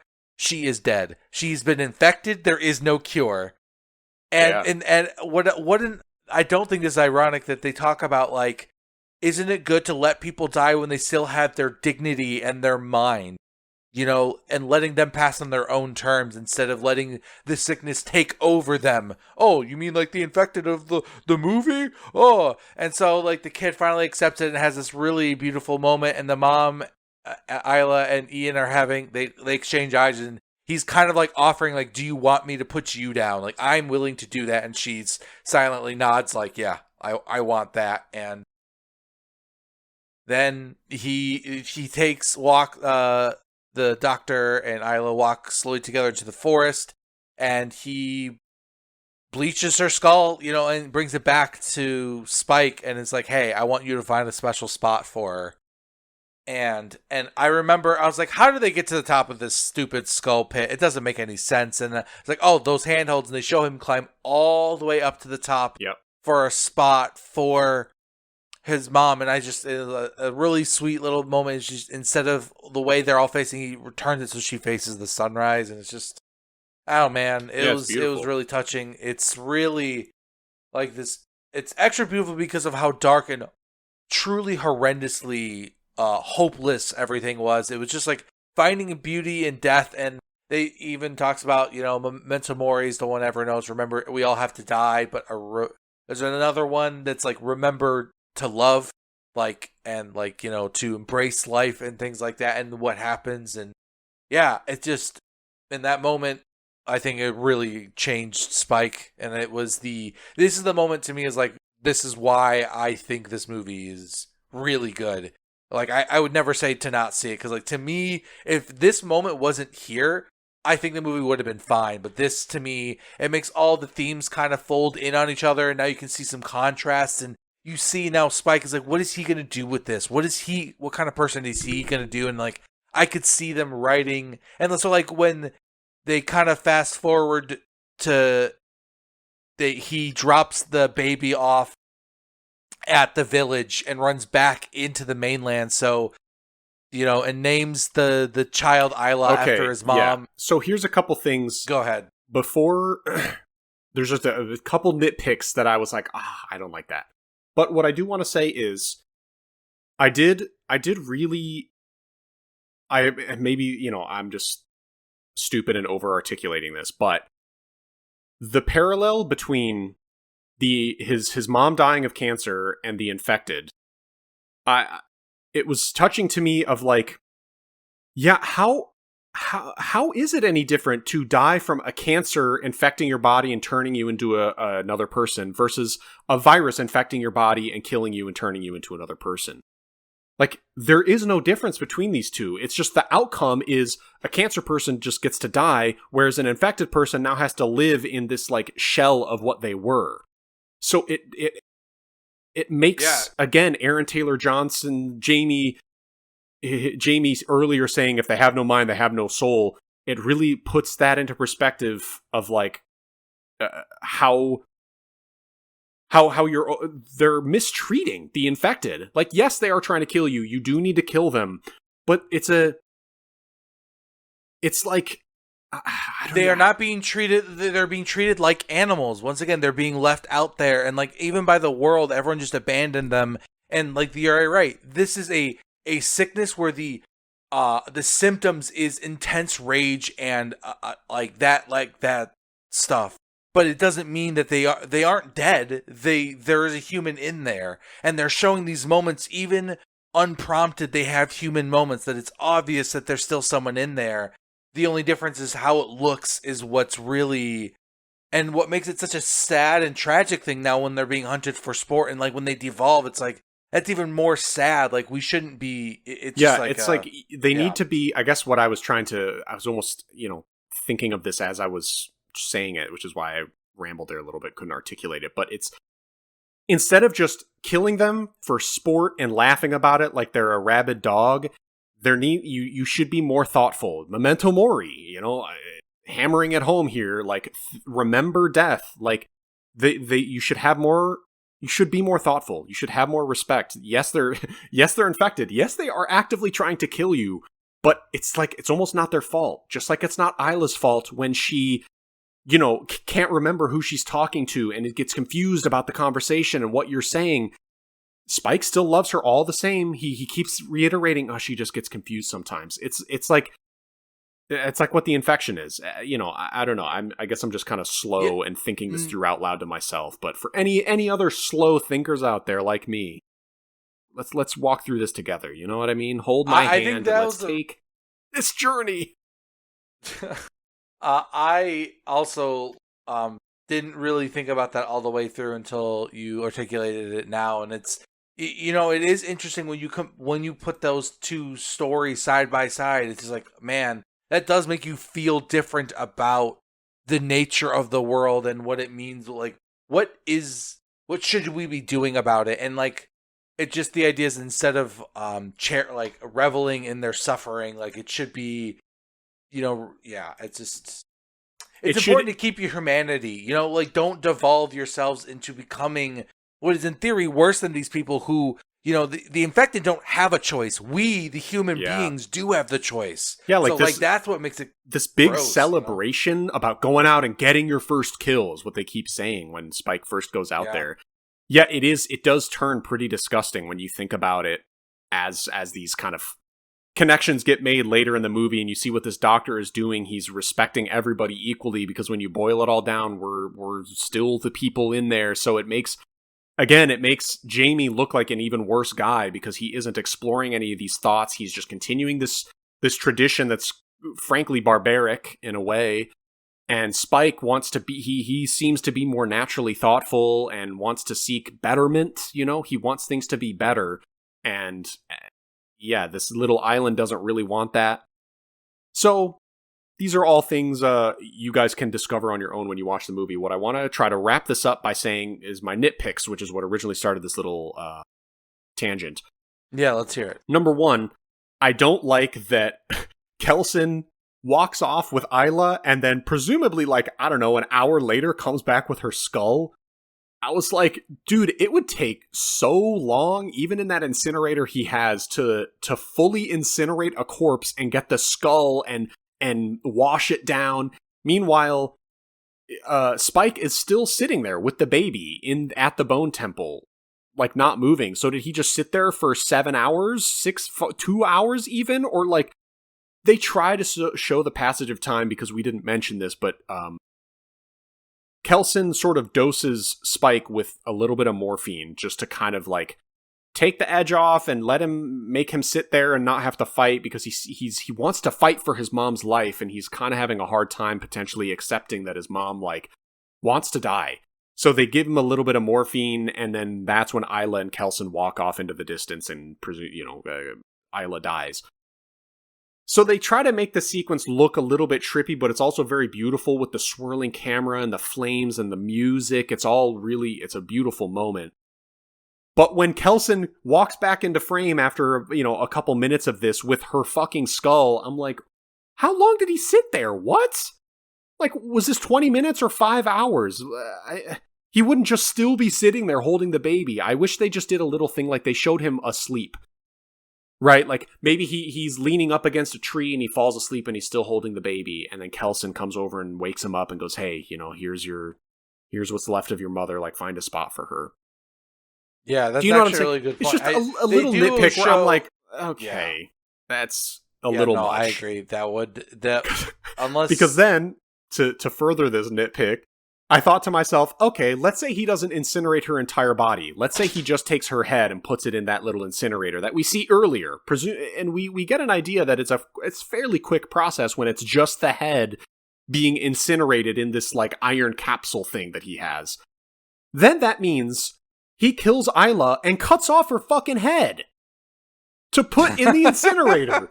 So this doctor is like butchering this dead body to get just the head so that he can do it in a timely fashion. It's like, no, he probably would have put her whole body on the pyre and grabbed her skull, which then circles back to like, this would have taken way longer than the time that they showed elapse. Anyways. That's one of those things that like, if you sat and examine it, you're right. It's just kind of like a stupid little timeline doesn't quite. Yeah. So that was one nitpick. The other one is, how the fuck did he get back to the island and drop off a baby and then walk away without them seeing? Like the whole point. Oh no, I guess I'm gonna counter myself here. They are shown to be sleeping on the job. When Spike and Jamie are first running back to the island in the beginning when they're being chased by the Alpha, they're screaming like, incoming, help! And the guy who's supposed to be on watch is up in the tower asleep. He's not actually paying attention. So, yeah, I was going to nitpick that and be like, it's really unlikely that Spike is going to walk all the way up there, drop off a baby, and walk all the way back out to the mainland. But, like, no, if he does it early in the morning when they're dozing off, maybe he got away with it while they're sleeping. How often does that happen? I don't know. I guess he just has to hope that they're sleeping and not paying attention. Are they always not paying attention just when... I don't know. Like, those questions came into my mind, which I don't like that I have them, is my point. I don't like that I'm asking these questions. And at first, you could even, if someone like me could interpret that as being like, well, that's just... See, that's because they don't take it very seriously. Like, that's the other, like, this...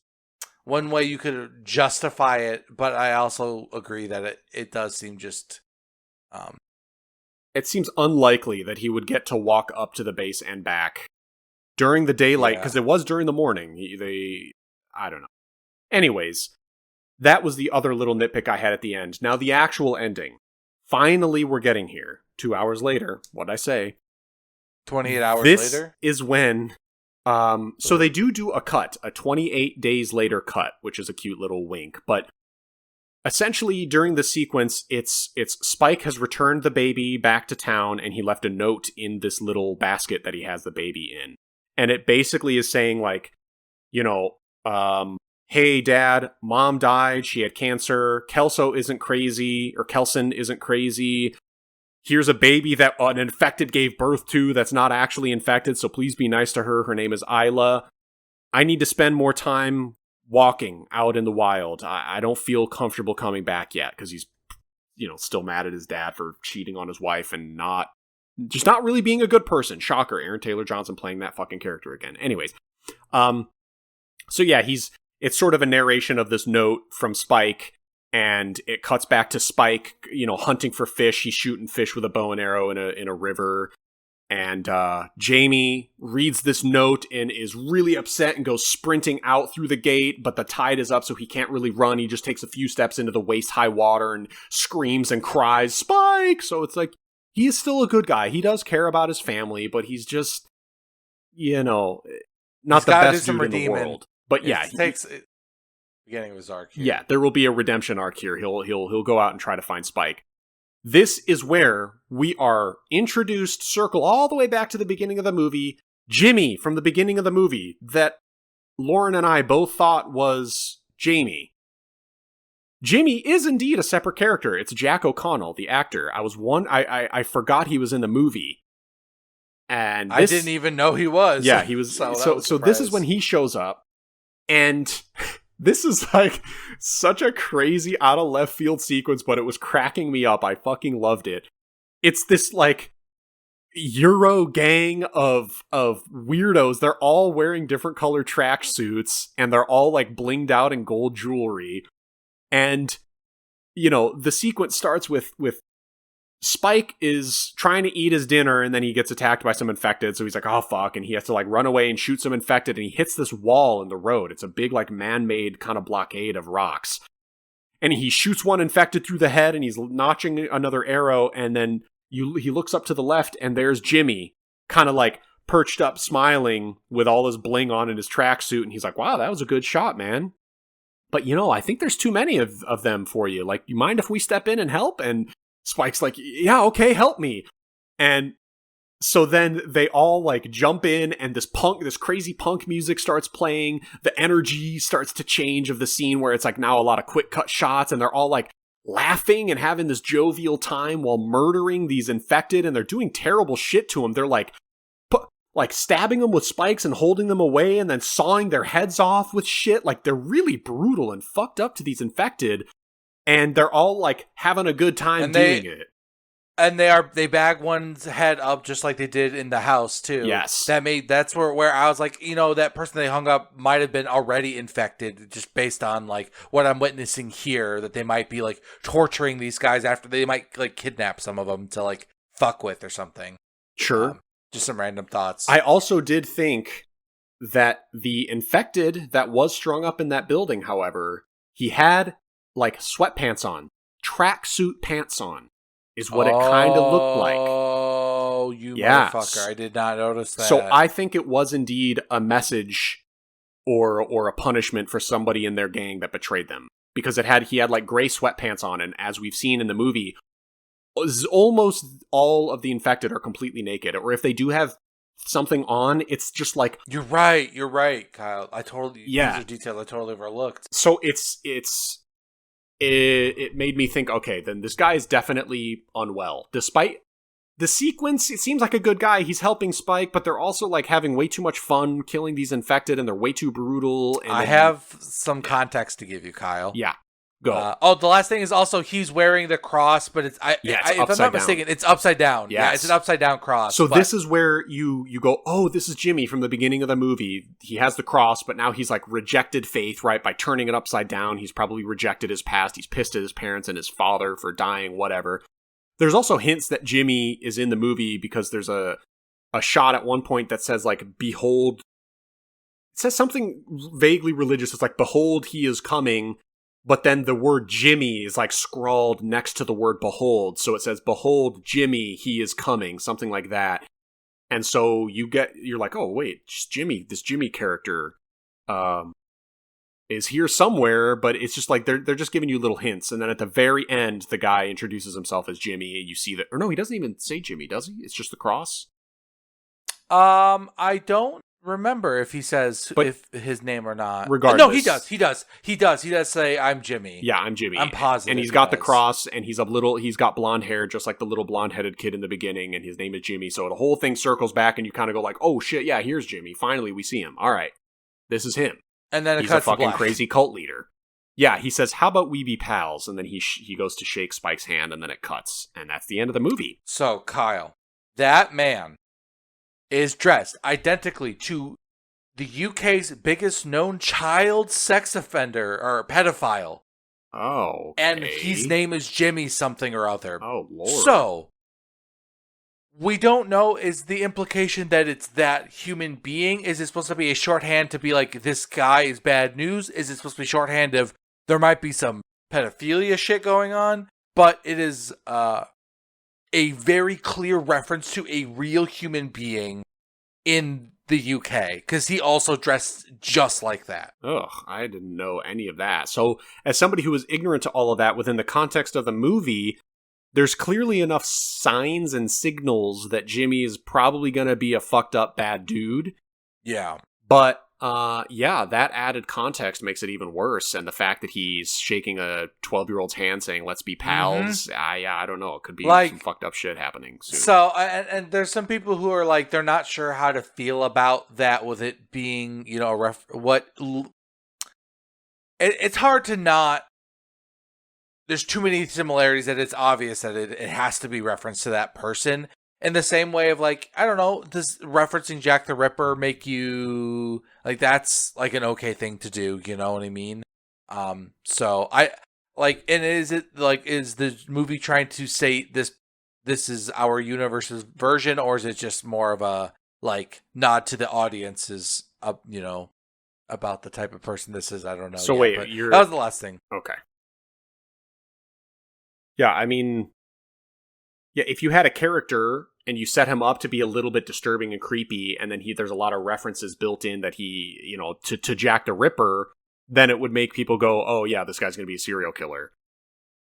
So Right, that's so. I think that the implication is that I just know people get very weirded out about even fictional setups where a villain would do something like that. So I'm curious how they're going to handle it. Is where I'm mainly getting. Yeah, at. and there's wow, with that context, it's got me thinking too. He was in a room full of other kids when they all got murdered, so that had some kind of profound psychological effect on him watching all of his childhood, all these children get murdered. Yeah, it probably like put a nice big cap on his mental state and maturity, and probably did something with children in his head and fucking up his view of them. His dad was a priest. Of course, historically, a lot of implication there and issues with the priesthood and molestation and shit. So yeah, there could be a lot of things. So you know what I mean. And he's certainly cultish, right? Because even after they kill all of the infected, he says some kind of word, and all of the people in this little group do this thing where they like pull up, they move up their one leg and lean over with their arms out. It's like like a finishing pose. He says some word like, tableau, and then they all like do this pose, and then they laugh about it, and it's like they're a gang, dude. For sure. It's a very, very weird contrast to the rest of the movie. It comes out of nowhere, but so I did see a quote fun. that it's supposed to be a tonal handoff between the two, because this is gonna have more of the like, unstable psychos living in the. It kind of gave me Mad Max vibes, and that's the thing where sure. I'm not sure how to feel. Is like, is that going to feel right? I don't know. What I loved about the movie was not about the like what happens to humanity, but like how do the sad parts of it. It's just like I hope it's not like kind of like a carnival ride of like wacky characters being violent. You know what I mean? I probably will, and it's clearly cultish and bizarre. I understand that, 30 years of living in the wild in this post-apocalyptic world will certainly create cults and fanatics of some people of some kind. I mean, like, I accept that will happen. I'm just not sure I want to take that ride, like you said. That's exactly what I said. That is the almost verbatim of how I explained it, too. So, because here's the thing, like, this is a final note a cap I'll put on the movie in terms of how I felt about it. I really, really, really loved that this movie was extremely tonally similar to 28 Days and 28 Weeks Later. It was similarly grounded. It was right in line with them, but it still managed to really be fresh and new. And I loved that. What's making me worried about the next movie is that it's going to forego being tonally similar. It's going to forego being grounded to go like, ooh, here's the crazy, wacky cult side of the world. Mm-hmm. And that's why I like the 28 franchise so much, Days, Weeks, and Years, because they tell such cool, interesting, different stories, but they're all in the same universe. They're all consistent tonally. They're all grounded. Like I just said all of this. I'm just repeating myself, but still, like, you know what I'm saying? I have the exact thing. And it's like, I would bet you that it could be like, I'm not even saying that it's not something that I would find good. It's just like, if it were up to me, I don't want them to do that. Like, I bet you it's probably good if they do it. It just feels like it'd be like a spin-off type of like, and I don't really feel like this is too artsy to like be kind of trying to franchise out. Like I like this movie because I felt like it's trying to say something and it's using its world to say it. rather than being like, let's explore this fictional universe and what crazy antics are up in here. It's like, no, that's not really why I want you to do more movies, to explore of like, well, what's the world look like? It's like, no, tell me stuff that's interesting with your lens. So I'm a little worried it might be too in the weeds about like, look at these fucked up guys in this fucked up world. Like, I don't want to, I hope it's not quite like that.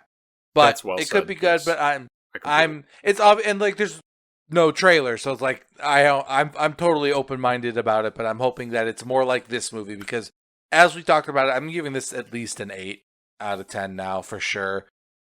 I don't know what I'd really change to make it a 9 or a 10 for me. It's just like, sometimes it just has to evoke that strong of a feeling. And like, for me, it's like the movie, like the worst part of the movie is how it started and it just got better as it went. It's just like, I don't know. For me, that's kind of where I land. Yeah. I love 28 Days and Weeks Later. I consider them to be 9 or 10 out of 10 movies. This one is not quite as high. And now that you posited the thought, I don't know why I wouldn't make this a 9 or 10 either, because as I said earlier, it is extremely in line with the other ones. It is perfectly built to be like, you could now watch 28 Days, 28 Weeks, 28 Years Later in sequence and be like, oh, all these came out within 5 years of each other, right? Like, it is so perfectly done. It is really, really great. I don't know why I wouldn't rate it higher. I guess just because now we've seen it 2 times before. And that's what I was going to say. It's like, we're also 30-somethings after decades of watching movies. It's just like, I don't know, the first time you watched 28 Days Later, like, what was your appreciation for what types of movies had you seen up to that point? And be like, a shit ton less than now. So it's like, even now, this one might be as good, if not better than those ones, but with the context of how I feel about how I can be moved by movies, it's like, the standards are just higher now. So it's like, it just doesn't resonate as intensely as it did the first time I watched months and weeks, or days, weeks. Yeah, that's interesting. That's a good point. I think technically it is probably the best made of them. Easily. Or I shouldn't say easily. I would agree with that, though. Yeah, it is really great. So in terms of how it would, like, because you mentioned the standard, I don't think that the standard of movies now has improved so much that I'm holding this at a higher standard. I think it meets that standard exceptionally well. I think what resonated more with me, what you said, was just more the context of what 28 Days and Weeks Later did to me when I first watched them. That is more resonating with me versus the standard of movie. It's like, yeah, that's a good point. When I was younger watching those, I mean, they were during my formative years. They had much more of an impact on me now. And now I've seen God knows how many more movies in the 20 years since then. So then when this one comes out, it's like beautifully done, really entertaining, really good. But it didn't hit me the same way those other ones did. Yeah, I think the big one for me is it's like, really it's like, in a vacuum, this is a 10 or a 9 or a 10 out of 10. But I think in the context of like a movie coming out in the year 2025, basically 30 years after the original, it's just, it's tough to have a trilogy, the third entry in a trilogy be the best because it's the third time they've swung at it, this movie's more impressive that it is as good as it is than it is good. Yeah. That's a good point too. I'm excited, and I think part of the reason I couldn't give this a 10 out of 10 is like, I can tell the story isn't done, like that too. It's the kind of like ending. Could you ever give Dune 1 a 10 out of 10 when you first saw it? It's like, I find it hard to feel like, Empire Strikes Back ends with a cliffhanger, but doesn't feel like it's ending in the middle of its story. You know what I mean? That is a great point. That is like, yeah, Dune 1 to Dune 2, there's more to Dune 2, but Dune 1 does feel like a completely full story for the most part. Well, maybe that's not a good example, because there's quite a bit left hanging at the end of Dune. No, I was trying to show that Dune was actually the same problem as this one, where it's literally that movie felt like it ended as like in the middle of its arc. Like, you can tell that this story is so big, you're pausing in the middle of it rather than like, hey, here's an arc, but giving you hints of what what the seeds of the next story is. Whereas, like, yeah, this one is like, no, you ended this is Spike's story, and we're ending at the end of Act 3, and it's a 6-act story instead of a 3-act story. Yeah, and so that's true. there- 28 and like days stuff and with like weeks end so well. they're completely. If they never followed up on it, I wouldn't have it. Like my thoughts and feelings on it. Like I don't have anything that I'm like. Well, I guess I just have to assume some things. It's like, well, what is Jamie? At the end of the day, it's like, well, they're clearly going to do stuff with him, and like, the universe has set up some stuff that like you can't answer without the second half. I'm more interested in the third movie of this trilogy because this one, 28 years and 28 years later, The Bone Temple, were filmed back to back. They're both already done filming. They were filmed back to back, written back to back as sort of a two-piece movie. However, the third one, Danny Boyle has already agreed to come back to direct again. And Alex Garland is also going to write it. But it sounds like it might be a separate, new, different thing. I don't know, because it is clearly not as connected to these two.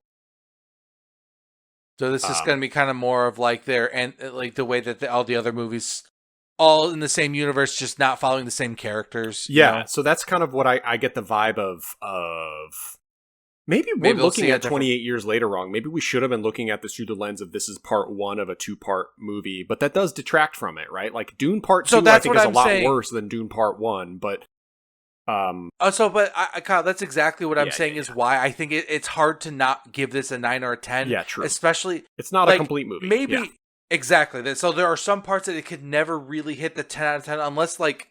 If I've seen the second part and they pay off, maybe they can retroactively bring it up. But they could also push it down. But in a vacuum, I feel like it's impossible for me as an individual to be like, that's one of my favorite movies of all time, even though I don't know people's complete story arcs. It's like, well, the story's not done. I can't know if it's my favorite thing. That's why it's like, I love everything. And it's like the end of a season. It's like, I'm so ready for whatever the next, I'm in the middle of the intermission. I can't wait for the show to get back, the movie to come back. But it's not back yet. So what do I think so far? So far, it's like, 8 out of 10. Yep. Well said. Yep. And I'm looking forward to the third one much more than the next one. Yeah. Well, too bad that you're going to have to wait on that one. Know. So until The Bone Temple, which is one of the coolest things of words of all time, comes out, we won't be recording any more podcasts. Isn't that right, Kyle? Yep. 6-month hiatus starting now just to continue this 2-part pod. Yeah. And if there's episodes in between, just know that, Fake. It was done by our clones. Yep. We chat GPT'd our episodes. Yep. Okay. We'll keep this bit up for 6 months. Yep. See you guys. Right. Good app. Bye-bye.